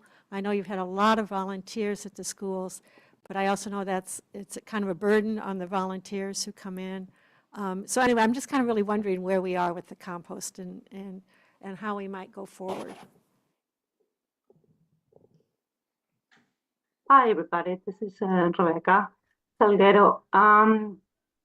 So the composting is a program that belongs to the school administration. So food services and DPW are here to support them, but it starts as an initiative from the administration. So if they're interested in composting, then they can reach out to us and then we can organize. So food services is responsible for the back of the house composting, which we are doing. And I am collaborating also with the DPW, and DPW is actually, and I think Alexandra can confirm that they are the ones providing the infrastructure, the know-how. And so it's basically a collaboration between DPW, food services, and the administration. I know that DPW cannot take all the school at once, so it's been like a process. So right now, as I think Ezra said, 5 are composting, and we are about to onboard 3 others. So it's really a couple of years, and then we were able to have composting in all the schools. Some schools are easier than other schools. For example, Driscoll, since they're brand new, we started from the beginning. It's so much easier to onboard those. Some schools are a little more challenging because of the sometimes configuration of the cafeteria or not enough space, or it takes a little bit more time. But yeah, basically that's I think we are getting there. It's just it takes a little bit of time to coordinate all the efforts.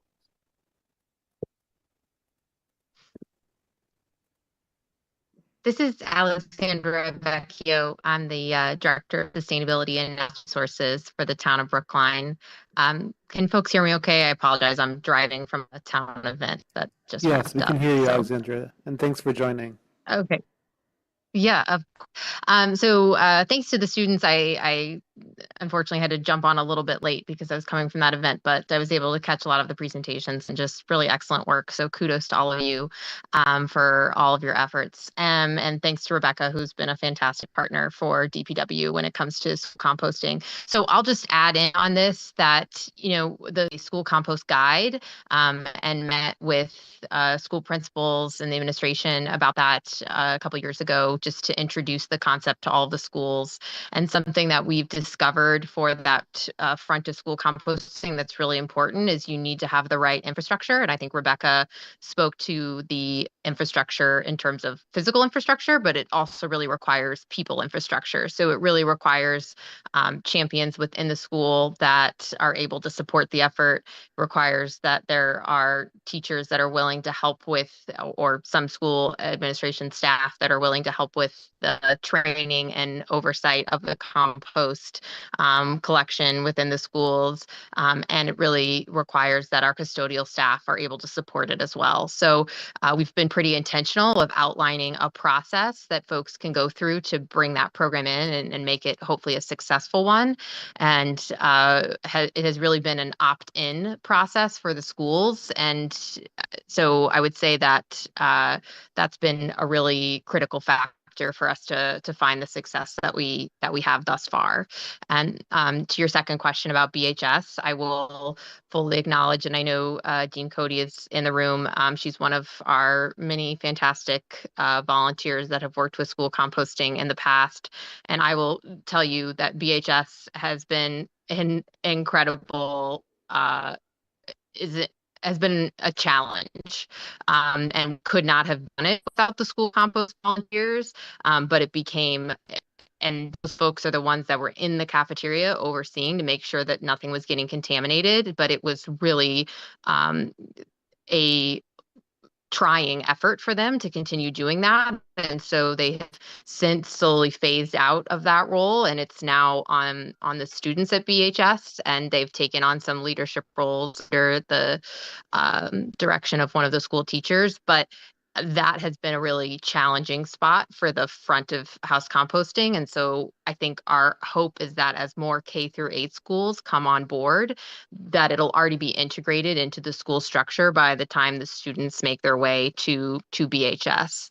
But without that oversight and that leadership within the school, it's really difficult for it to be a successful program. And I think because BHS was one of the early adopters on front of house composting, we had a lot of lessons that were learned from that process.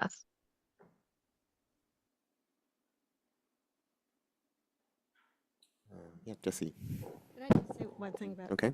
So it's not that I'm so obsessed and focused on composting, but I do think it is a really great first step for all our students, even at a young age, to start thinking about how they can, what they do with the food, what is the food, how do we share it, how do we make sure everybody has it, and then what do we do with the waste that we have, and how can we reduce the waste, but that they can start doing that even as 5- and 6-year-olds.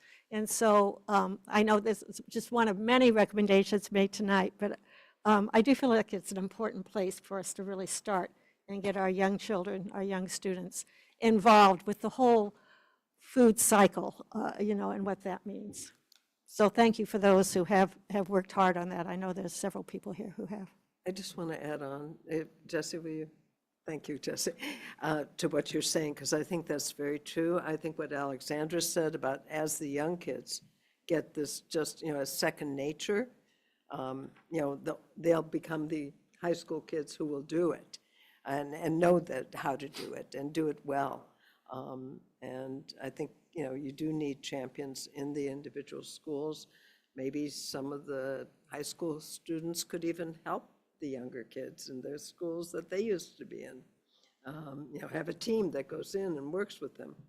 Seniors who are at the end of your could do that type of thing. But thank you. Yeah, hi, I just wanted, again, this is the second time I've heard your presentation, and it's just keeps, I'm absorbing more and more of it every time. I'm right in tune with you guys. Great work. And I was going to say also that, this dovetails very well with some of the work we're doing in the Transportation Board, Pedestrian Advisory Committee, where I'm a member, Biking for Brookline, the Bicycle Advisory Committee. All these groups need to remember and need a little bit of push from the next generation, bringing up these issues. And I hope that, the juniors and sophomores behind you guys and gals are tuned in as like you are and energized and passionate to keep pushing us. I'm thinking, for example, safe routes to school, getting high school students from South Brookline to the high school, big issue, something we need to work a lot about. Sidewalk safety for kids, for parents who let their little children walk is another big deal. Crossing some of our bigger streets, like kids coming from one side of Boylston Street to the other, not only in the Lincoln School area, but up near the Brookline Reservoir.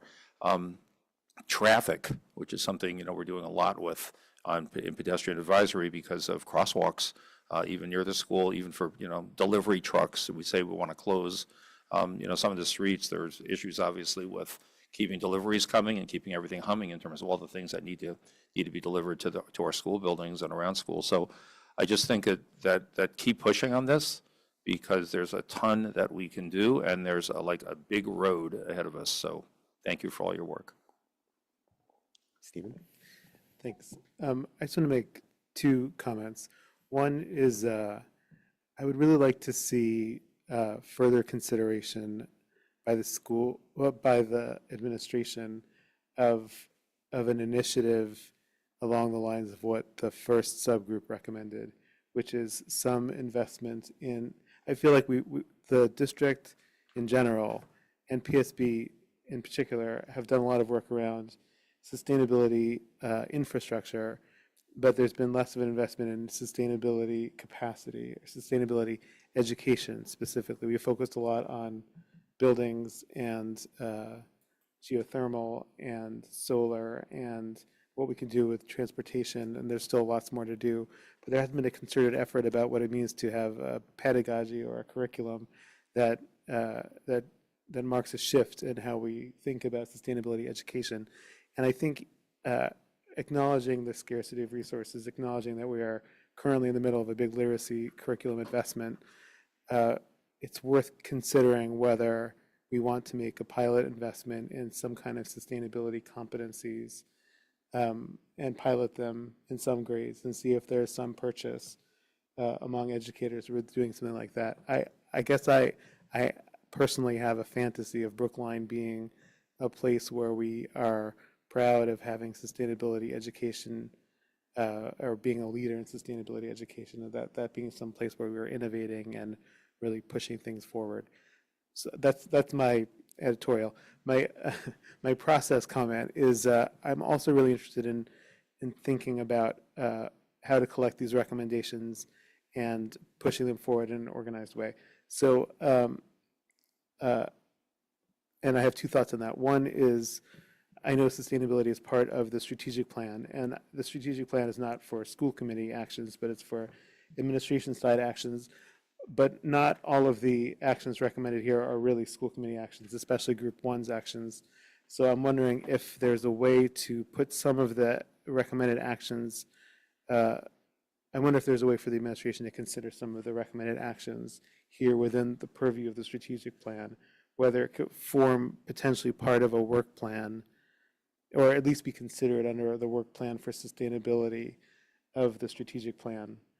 And then the second part is, I think there's a list of policy actions that we can consider. I'm the chair of the policy committee, so I could worry about that myself. But the rest is budget. And I wonder, I know there's lots of competition for budget, but I would love to see some kind of like perhaps a workshop item where we can review these budget items in a systematic way and consider whether there are priority sustainability investments that we might consider, and push that forward if sustainability really is a priority for the school committee.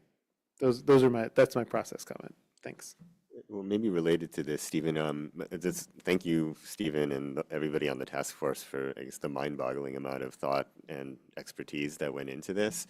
Can we look forward to some kind of written-out version of what's been presented, so like something that people can refer to Sure. in years to come? The next steps from the subgroup's point of view is that there will be a written version of what you've seen apart from the presentation. There'll be a document that goes along with it that includes the inventory and the presentation, but has some narrative alongside it as a document. And yes, so the answer is yes to your question.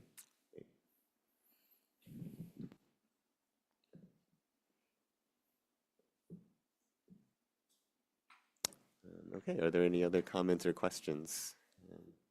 If not, yeah, thank you again. This was amazing and comprehensive and very impressive. Thank you. All right, our other current issue for discussion tonight is the quarterly update on the PSB strategic plan that Stephen just referred to.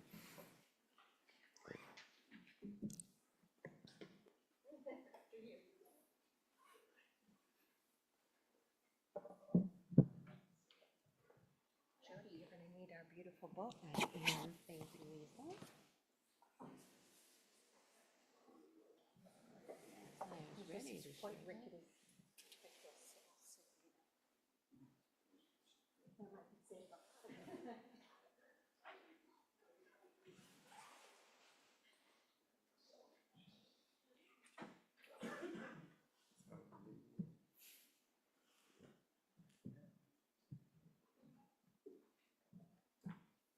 Hi, everyone. Thank you for bearing with me while I shared our screen with our presentation for tonight. I'd like to orient you a little bit to what we're doing. If you have your written copy of the strategic plan, Suzanne, I know you have it in your bag. Andy, I just saw you with yours. We're going to be reporting out on the targets, not the benchmarks, because much of that will come at the end of the year report, but we're going to be focusing on the targets for our report this evening. And this is a little preview. I'm going to close with this as well, but this is a preview of something coming soon, which is our strategic plan dashboard, which the school committee will have access to. I'm really excited to talk through it a little bit later, but this is something that we've been working on with our partners at Open Architects to help keep the school committee informed in real time about what is happening in our strategic plan and in the district. Yeah. I was going to do it at the end. It's a tease. So as you know, our first goal is related to teaching and learning, which is my wheelhouse. And we want to, just to remind us that our first goal of the strategic plan is to increase achievement for all students by establishing, implementing, and regularly assessing a consistent, high quality, and challenging curriculum using evidence-based best practices. So our target for this year is selection or creation of curriculum materials in ELA and world language. I'm really excited to tell you that we are going to be bringing forth a recommendation for our new ELA curriculum for the committee to vote on at our next meeting on December 19th, so stay tuned for that. I want to thank our wonderful literacy specialists and our teachers and our administrators who have just done tireless work evaluating different programs and coming forth with their feedback in order for us to make a well-informed recommendation.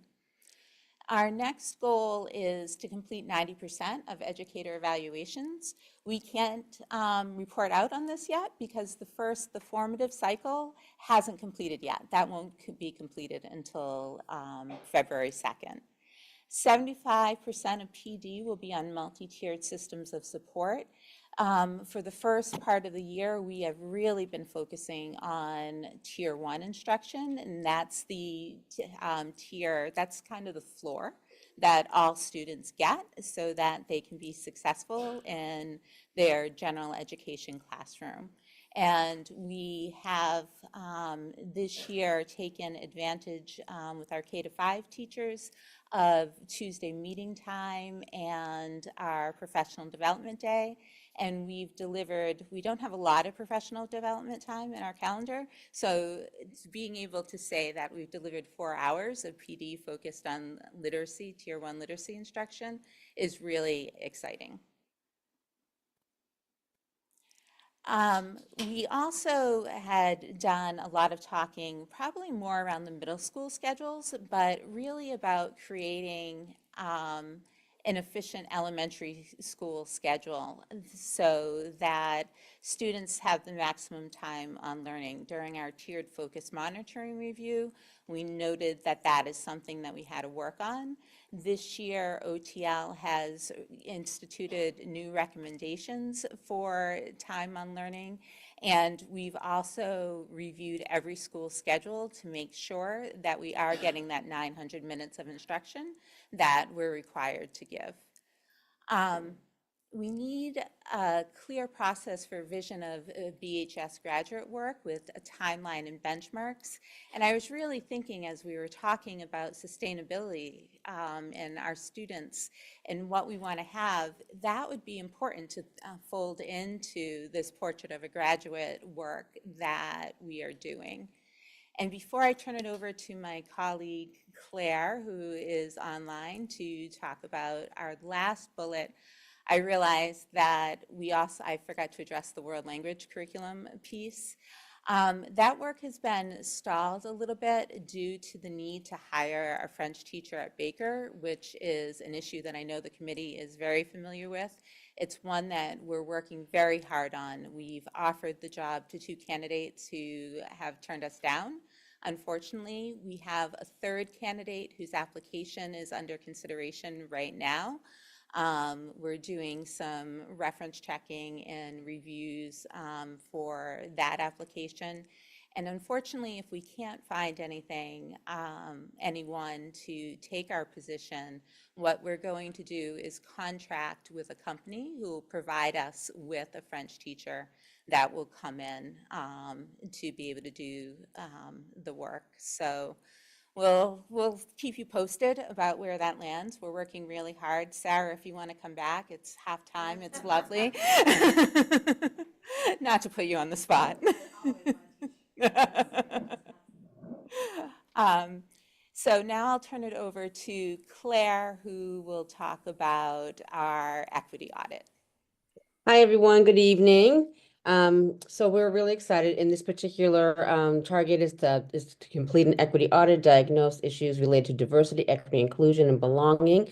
We're excited that we were able to put together a team that has representation from OEE, OTL, OSS, and OAF, as well as an assistant principal and our MECO director. We received 7 proposals and have narrowed the search to 2 companies. All documentation thus far has been submitted to town procurement. We have a meeting on Monday with the final 2 that we are looking at. And from there, we hope to have a decision made by the end of next week. And then that documentation will also go over to town procurement. They will do their final part of the phase of the financial piece. And then we should have a selection made. So we're excited that, a little slow, but we are excited that we're on our way. We've been assured that even though we're slightly behind schedule, that we will still be able to complete the audit probably by June of 2025 as opposed to May. So our next goal is around community and connections, and Dr. Guillory is going to present this part. So goal 2 is to develop and implement a culturally responsive community engagement plan to foster connections among caregivers, the school, and the district and the community. So the first target that we are attacking is rebuilding and relaunching the district website.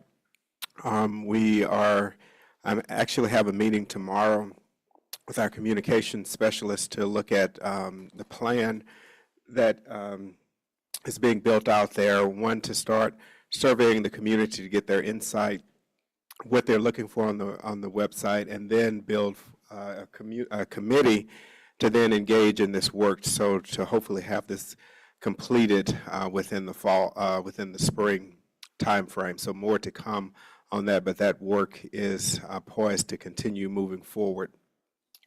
Target 2 is developing equitable and consistent systems of protocols and expectations for communications to effectively inform caregivers at the school and district levels. So again, this is about a series of communications that we're putting out, revamping, as we're talking about in the website portion, but that's also, I think it's Final Site, that's the larger communications body with whom we're working, and our weekly messages and those types of things come out through that. We're also have introduced this year a superintendent staff bulletin, and that goes out to staff at least one Wednesday a month, and other departments are utilizing that. But what I'm trying to do is not inundate our community, our staff community, with a bunch of emails, but trying to really drive home a communication that can be expected at those times. And certainly when we have emergencies, we can deviate from that plan. And then the Office of Teaching and Learning has also contributed to, is now kicking off a monthly newsletter for the K-8 curriculum materials, and that's sent out to the K-8 staff as well. We want to continue our practice of getting input from caregivers. We certainly had our climate and culture survey, and continue to levy that feedback that we received there.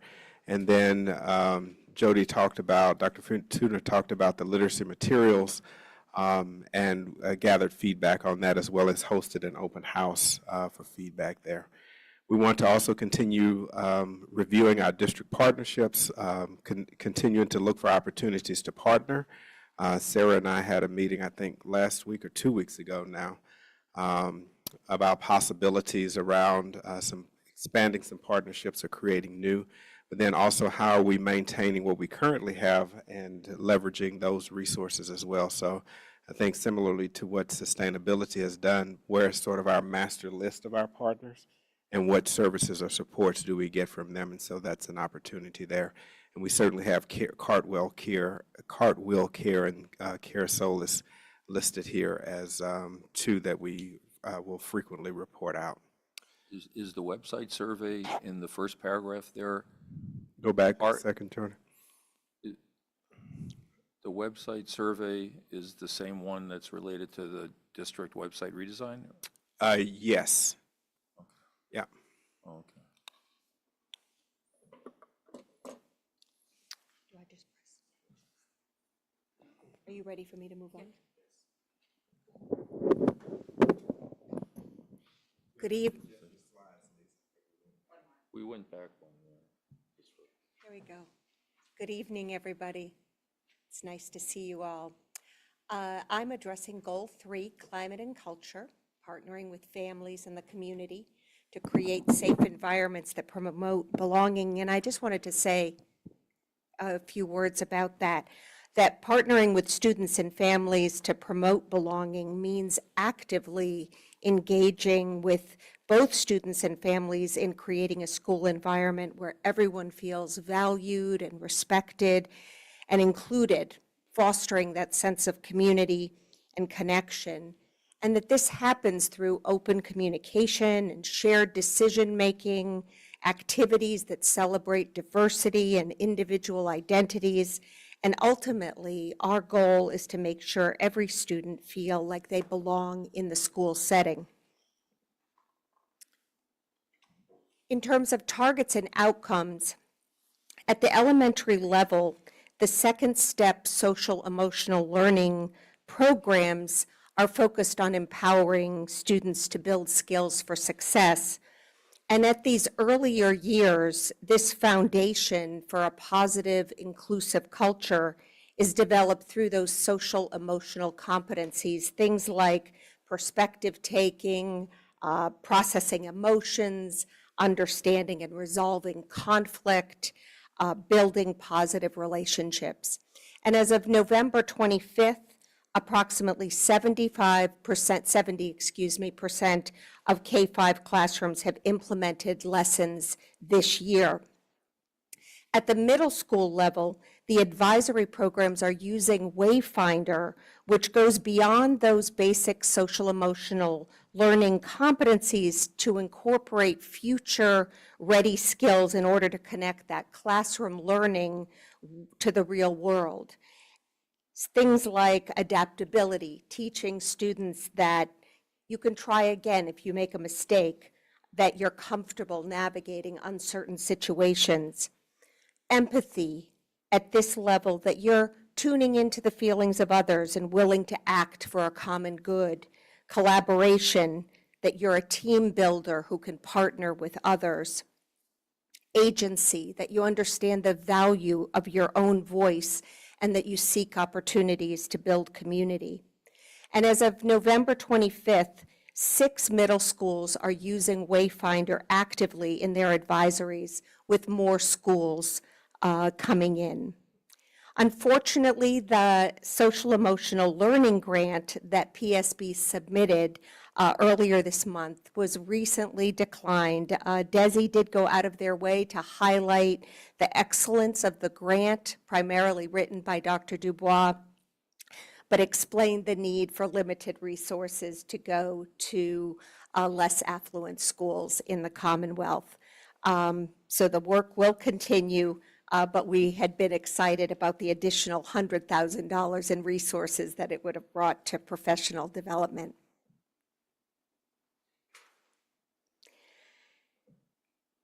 The policy subcommittee has worked on the life of the school policy. That's the middle bullet, and the school committee has not yet voted on this policy, and it remains a work in progress.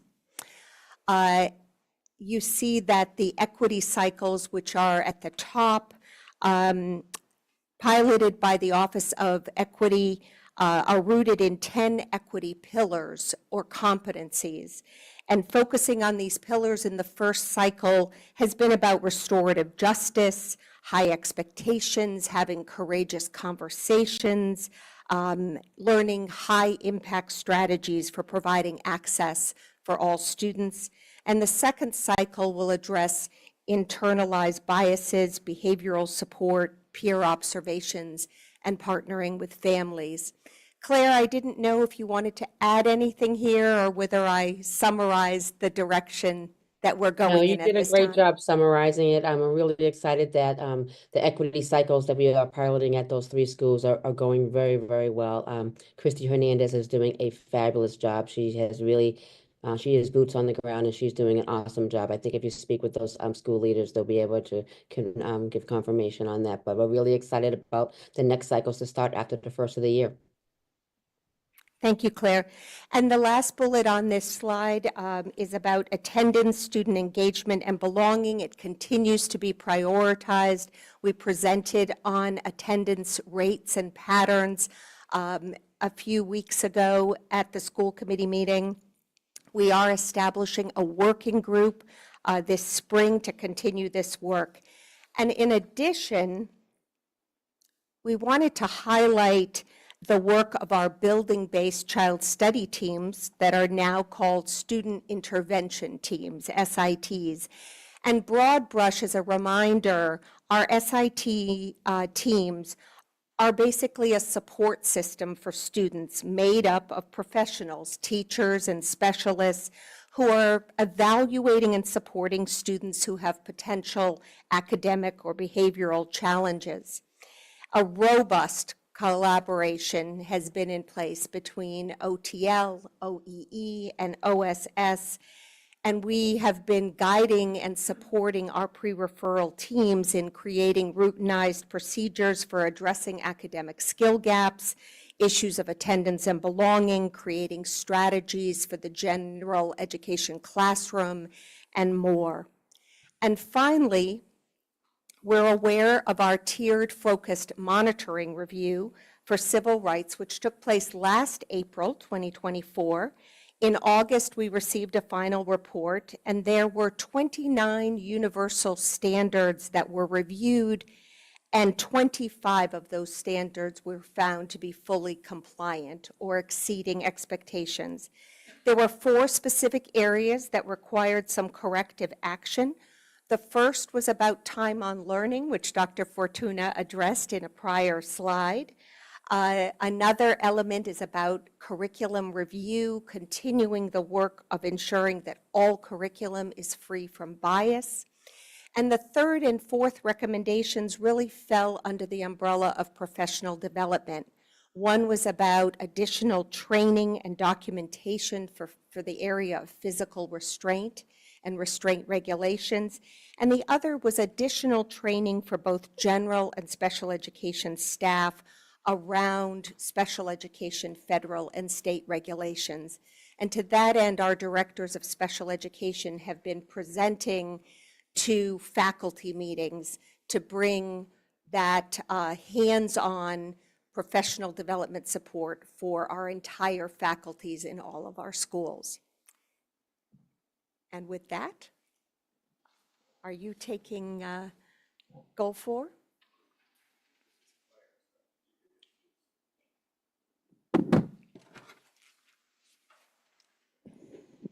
So I'm going to work with Claire to talk about management and capacity building around developing resource management and capacity building systems that will ensure educational and organizational goals are timely and accomplished with transparency.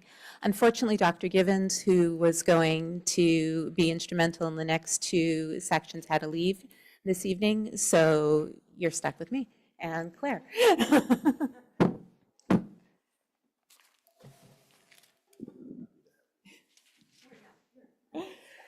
So our first target here is to develop a budget aligned to district and school improvement plans that's clear and understandable to stakeholders. As we know, the strategic plan was adopted in February 2024. Our principals did an outstanding job this year of really aligning those school improvement plans to our district strategic plan. And our FY26 budget is currently under development using the strategic and school improvement plans as their guideposts. I'm going to let Claire talk a little bit about developing and implementing a human resource model that's designed to recruit, retain, and sustain talent in all positions. But I do want to highlight some of the great work that was done by our HR staff. Our onboarding was designed to go from multiple weeks down to days now. We've reworked job descriptions, and Dr. Givens and her staff did a wonderful job of budget training and processes training for all of us so that we're all in line and in sync with what we're doing. And then Claire is actually going to talk about developing and implementing the human resource model that's designed to recruit, retain, and sustain talent in all positions. All righty, thank you, Jody. Go forward. These are some of our targets. So we have our in-person multilingual onboarding options were introduced in May of 2024. All HR 3 of 4 and payroll 2 of 3 positions were filled by May of 2024. The HR team attended 2 career fairs in the spring of 2024. The results, the hiring process has been reduced from several months to 4 weeks. This is what Jody was just speaking to. The onboarding process has been reduced from 6 weeks to 3 to 10 days.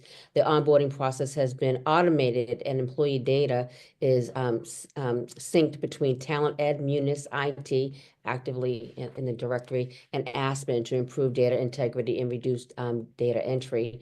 The staff fill rate when school opened was 96.55. And Claire, can I pause for a second? So Sure. the prior bullet, that was one that we recognized several years ago that our internal data systems weren't talking to one another, Yes. which was leading to data integrity challenges. And so we've worked really hard to clear that up so that we can have greater trust in our data as well as our data systems. So that's a huge accomplishment and milestone there for us. Sorry, Claire. No problem. Jody, would you like me to continue here? Yes, please, Claire. Okay, so in this particular target, we have develop and memorialize budgetary processes and procedures that support predictability and transparency. So our first bullet, we have a site-based model of budgeting was introduced in January of 2024. The accounting system was modified and simplified to reflect a more streamlined chart of accounts that align with the budget model in July of 2024. The quarterly financial report has been revised to present spending activity by site-based cost centers consistent with the budget model September 2024. The budget calendar for FY26 was revised to include the presentation of school improvement plans and a fall-winter meeting with the advisory committee. And our next target, create a professional development plan designed to build the capacity of all staff to perform their roles in service to the mission, vision, and core values of the organization. The professional development plan offered by OAF this year includes 4 financial management training sessions, August 24, offered to the budget managers and support staff. Topics included PO management, hiring and onboarding, position control, as well as contract and PO management, and 6 budget development workshops and 6 online drop-in sessions for budget managers aimed at developing skills and acumen in creating a financial plan aligned to goals.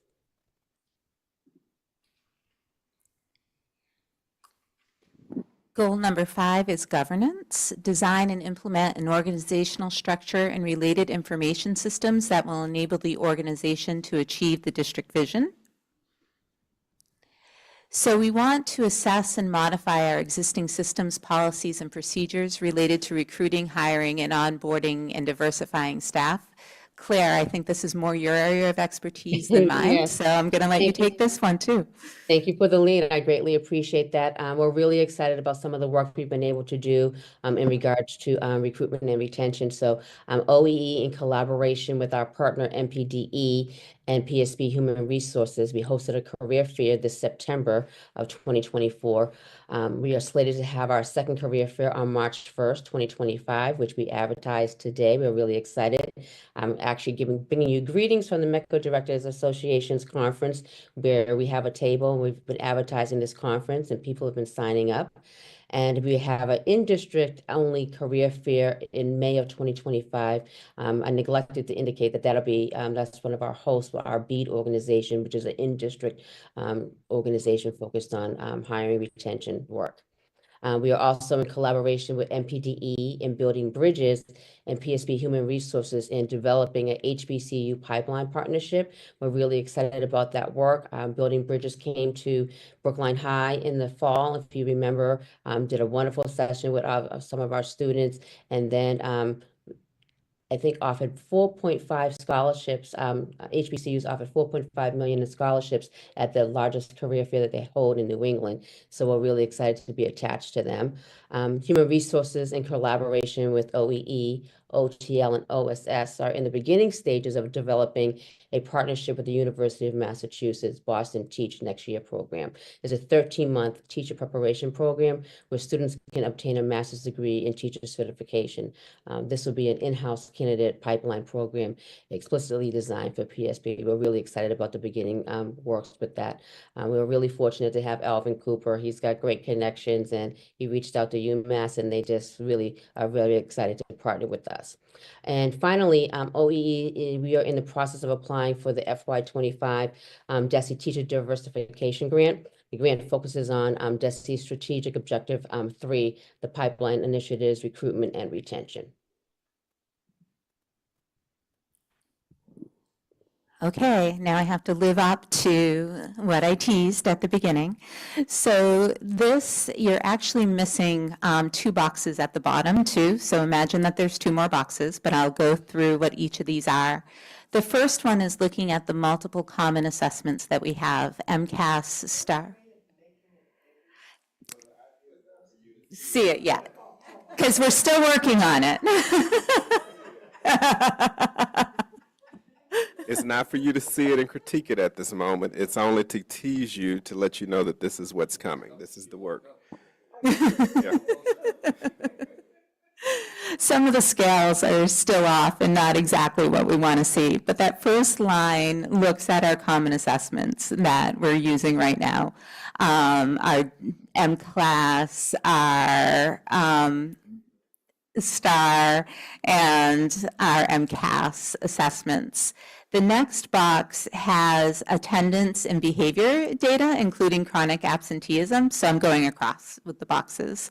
The next box is multiple years of our DIBEL score, which is our early literacy screening. The next box, we just started STAR this year, but we'll have multiple administrations of the STAR assessment. And then underneath that, which you can't see because it didn't fit in the screenshot, is MCAS scores from multiple years. Then we have our panorama data about student belonging and having a safe adult, which are the 2 measures that we really want to pull out from our panorama data. And then this last piece, which really needs more work, is on how many teacher evaluations have been conducted. So we eventually want to simplify this so it's more of a yes or no, like 79 evaluations were supposed to have been conducted by this point. How many were actually conducted? So, and then underneath that, for future, we'll probably launch this before we get this last part. We'll really look at curriculum spending and our trends over time. So it'll summarize some of the spending that we're doing in the curriculum areas. So this is really exciting. It's an exciting project. Helen, it's going to be great once it's done. And you'll be able to see it, I promise. It's okay, I saw. Thank you. And we'll take any questions that you have. Yeah, thanks to Jody and Lisa and Claire for this excellent overview of the work that's going on in connection with the strategic plan. Any members have comments or questions? Yeah, Suzanne.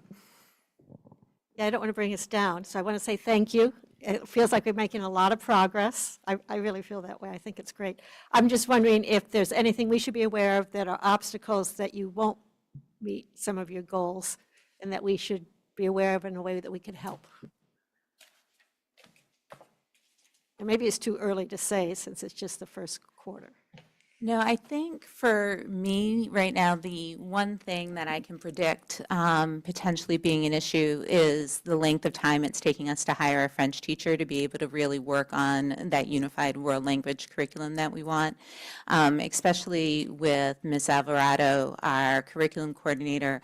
You'll recall she's teaching part-time now too and coordinating part-time. And so the hiring has really taken up a lot of her coordinator time this year, which hasn't allowed us to focus on the world language piece. So I don't think we're going to get as far as we had hoped with that.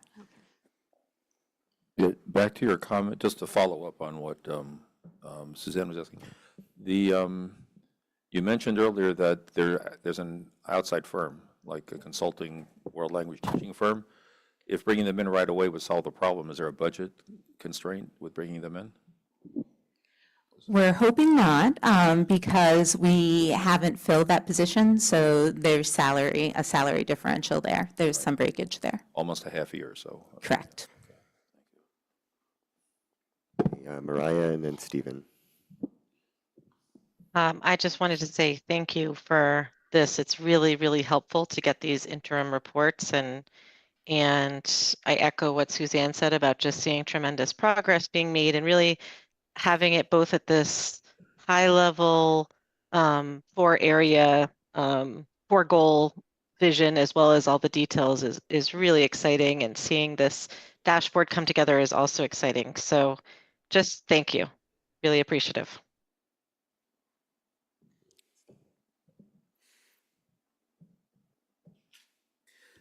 Yep, that's what I was going to say as well. I really appreciate the detail and also that it's organized by the goals and the targets and outcomes, so I was able to compare it to the strategic plan. I do have a request, shockingly, that I guess whatever you like from this request, I think it would be helpful if there was like a green, yellow, or red or something next to it indicating how confident you were that the goal was on track, because I would reference back to the strategic plan, and sometimes it wasn't always obvious to me from the report whether you were reporting that it was on track or not. I think that indication to me would help me understand whether, for instance, going into budget season, we should be thinking about allocating more or less, as if that was ever, whether we should be thinking about the budget ramifications of what progress has or hasn't been made, or if there are any policy implications. The other thing is, sometimes I wasn't sure whether it was reporting progress on an initiative or progress by the target. I just think like literally organizing it as a grid or something, that would just ease my brain, just so I could just literally see each of the things in the strategic plan and the extent to which progress has been made and your confidence in it. Because that's really all I'm looking to do at this point, because I know how much is being worked on. I just want to know what in the strategic plan needs more or less support. That's really what I'm looking to understand most at this point. Thank you. Thank you, Stephen. And I think I learned a cool lesson from your sustainability report. I really like the grids that were in that. So thank you. Jesse, then Carolyn. Hi, yeah, I had this might be too detailed a question or technical, and I apologize, but then you can take it back maybe to Susan or something.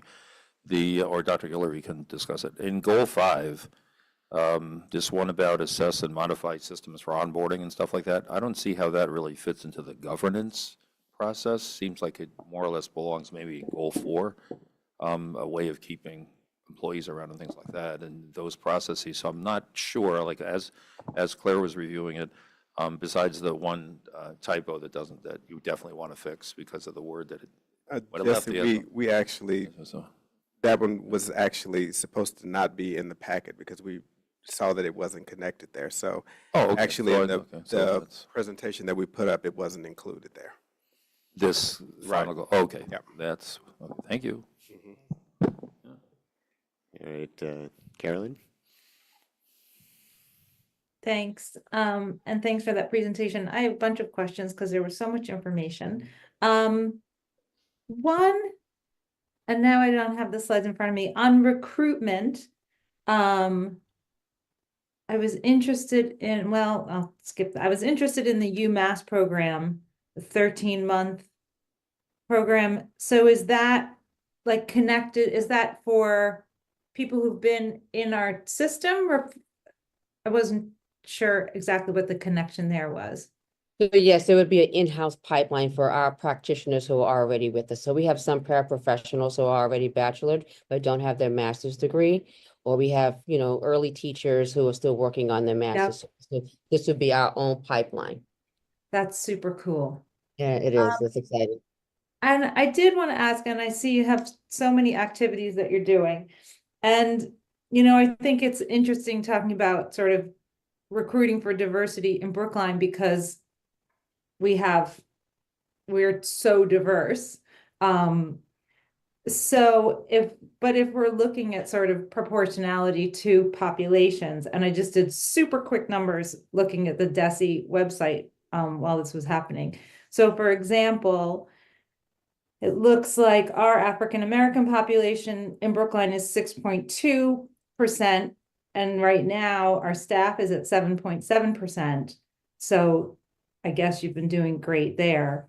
And then obviously we have a really large Asian population. DESE says 21.8% of our students are Asian, and right now 5.7 by my math. So just wondering what you guys have in the pipeline in that respect, particularly for recruiting Asian teachers. Yeah, so when we had our launch in the fall, we were really fortunate that we had quite a few Asian applicants that were there. They were actually interns already within the district.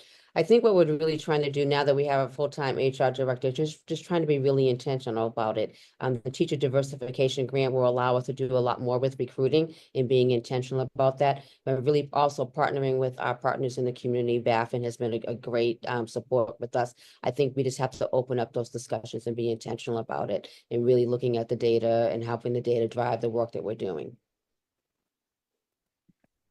Thanks. You're welcome. All right, I don't see any more hands up, so thank you again for this presentation. Yeah. All right, this takes us to subcommittee and liaison reports, and I remain optimistic that we can end the meeting around 8:55, as the agenda says. So we do have some reports to catch up on because we didn't do this segment during our last meeting because we had so much public comment. All right, capital improvements. So I will be very quick. We had to cancel, unfortunately, our capital subcommittee. Charlie wasn't able to attend to do a report on the repair and maintenance budget for next year that we wanted to look at.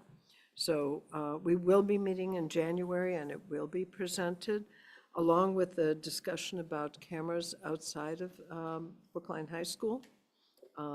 So those are the two for sure. Other items I'm not sure about in terms of capital.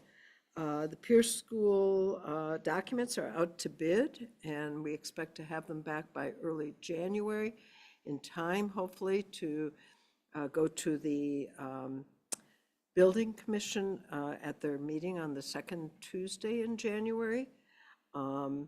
If not, they will hold a special meeting for it. We don't want to delay it. We are concerned about tariffs that might happen and the effect of that on our bids. Oh, yeah, don't laugh. This is serious. We've already talked about steel and things like that. So the team is well aware of what's happening and is trying to work as expeditiously as they can.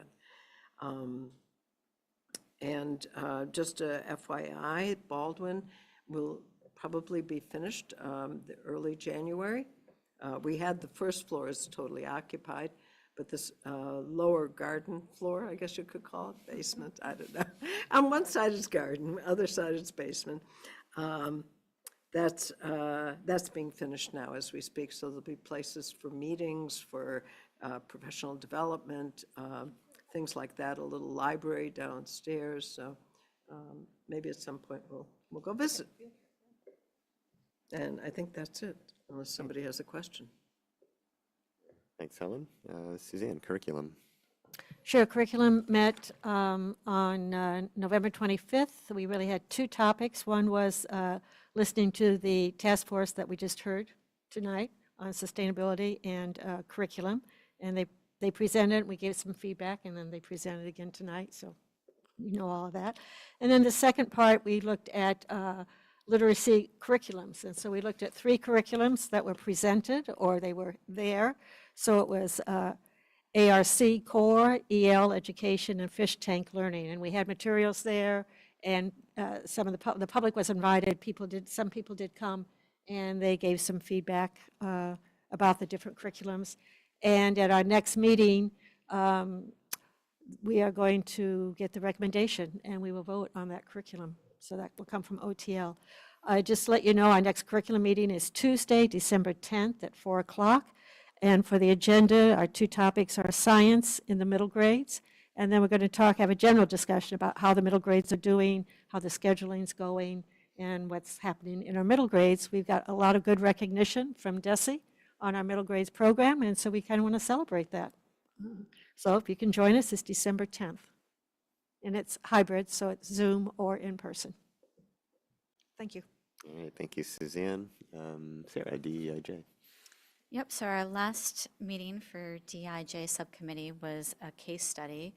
It was from Harvard Ed Ethics, and we participated in this case study. It was interesting. And then our next meeting is December 9th at 6 p.m. this Monday. And we'll be having a presentation, a time for us to really do some listening about the organizing of the doors of the Day of Racial Reform and Solidarity. And we'll also get an update from the Office of Educational Equity. Thank you, Sarah. Mariah, Finance. We haven't met since the last time I reported out. We are meeting next Wednesday. Okay. Me, Government Relations. We have our next meeting on Thursday, a week from today. That will be to discuss legislative priorities that we would be presenting to our legislators when we meet with them in February. Yeah, Suzanne. I just want to report that at the MASS conference, I did attend the, what do they call that? The council. The Delegates Council, right. Anyway, I did vote. I voted the way you told me to vote. I didn't even go rogue on you. So I wrote, and everything passed. I just want you to know. So in case you were curious, that's what happened. All right. Thank you, Suzanne. Policy, Stephen. Thanks. We met on 11/18 it was our second effort at coordinating what is now a personal electronic device policy. We got through it, after which we sent out the draft policy to principals. And the next step on that is to incorporate any of that feedback and take it to the full school committee for their consideration.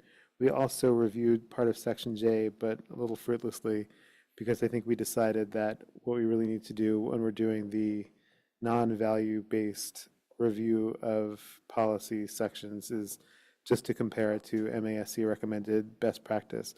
So in the interim, I've spoken with our consultant, and she and I will be meeting shortly to get reviewed versions of any policies on our agenda prior to those meetings. So sorry that didn't happen for that last meeting. We also had a session of public comment, an experiment in that. It was the day after the very difficult public comment we had at school committee, so I think there was some run over from that. But we did get some good feedback also about the with the personal electronic device policy. Our next meeting is December 16th, during which we will discuss our attendance policy and TBD on the rest. All right, thank you, Stephen. I do have an update from the Town School Partnership meeting on November 13th that Dr. Guillory and I attended. This was a very short meeting. It consisted entirely of the town administrator giving an update on the fiscal outlook for fiscal year 26, so the budget cycle that we're now entering. It was not very good. The numbers are still coming into focus at this point. But the phrase he used was significant issues. The group health expenses are coming in way, way higher than previously expected, and that's contributing to the overall picture. We're looking at a deficit in the millions. Dr. Guillory may know more about this, but I think updated numbers are likely to come out in the next week or two to be presented to the select board. Yes, so I'm planning to actually attend. Let's see if I can find what it's actually called here. The meeting next week on the 10th, where so I'm going to join the Select Board AC, the joint forecast meeting with the administrator, and look and certainly share ours. Dr. Gibbons has put our gap, our projected gap, or I shouldn't call it a gap. What's the best way to say it? Deficit, around $8 to $9 million. So that's, and again, I don't want to get into the deep dive of it right now, but just preluding sort of the hill that's ahead, in terms of where we are. So when we start looking at our numbers, and as said, the way Deputy Administrator Goff explained it was when the override projections were built, 6% was utilized for example, for group health. This year, group health is coming in at 10%, and next year is projected to come in at 12%. So those are significant numbers as well. But Susan and Melissa are working tightly. We're going to get, they're going to come up with some joint talking points so that we're consistent with the messaging as well. And I'll learn some more when I attend the meeting next week. But much work ahead of us for FY26. The Finance Subcommittee next Wednesday will have this on the agenda because it'll be discussed further at the Select Board meeting on the Tuesday that you're referring to, Linus. So members who want to discuss it more will have a formal presentation from Susan as well as discussion. Helen? Did they have any, I'm trying to remember, I was there at the meeting, but I don't remember, in terms of the state revenues and town revenues, they're up or down or? Not at the TSP meeting. My understanding is that the state numbers are, they're not any stronger either. Mm-hmm.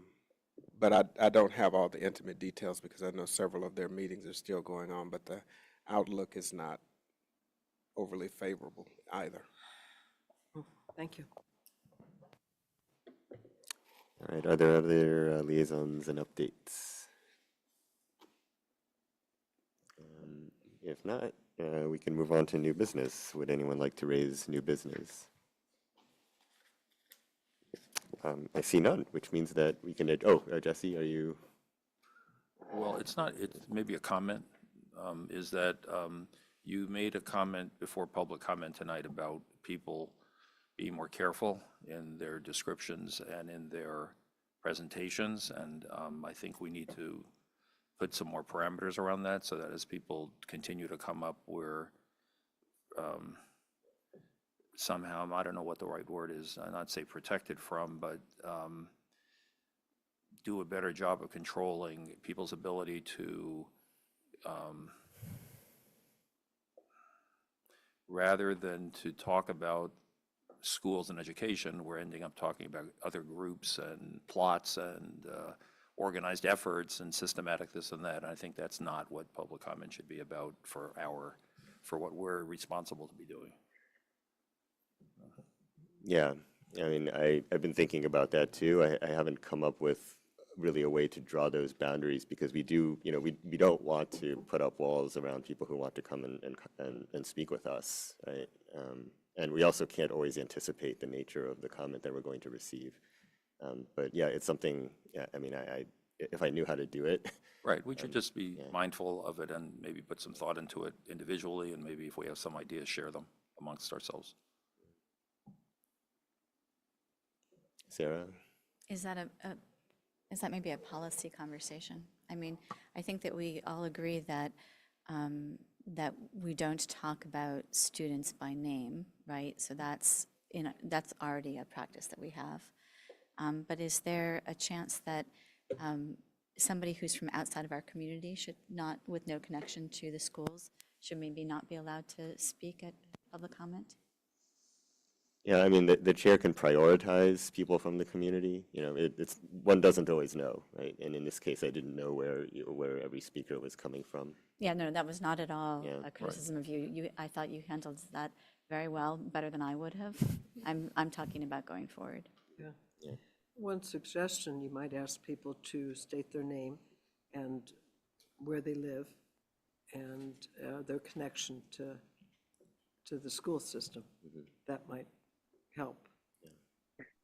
And we could say public comment is only open to community members. There is that possibility of limiting it that way.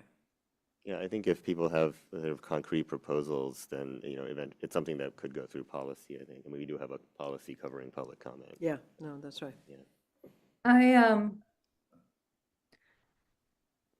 I'd be surprised if we could put limitations on people being from Brookline or community members. I have a feeling Jesse might be speaking more about the comment, not last week's comment, but as I heard him say, sort of criticism or commentary that is sounding personal or affiliation in nature rather than about school district issues. I experienced that tonight.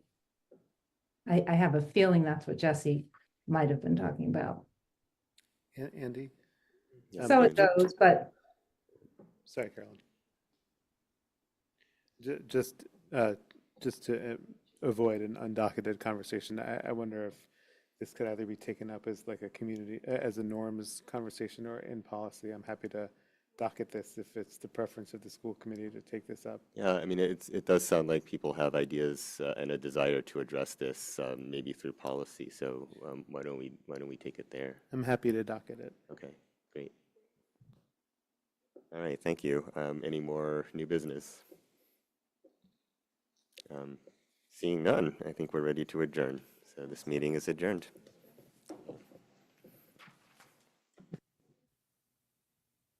Recording stopped.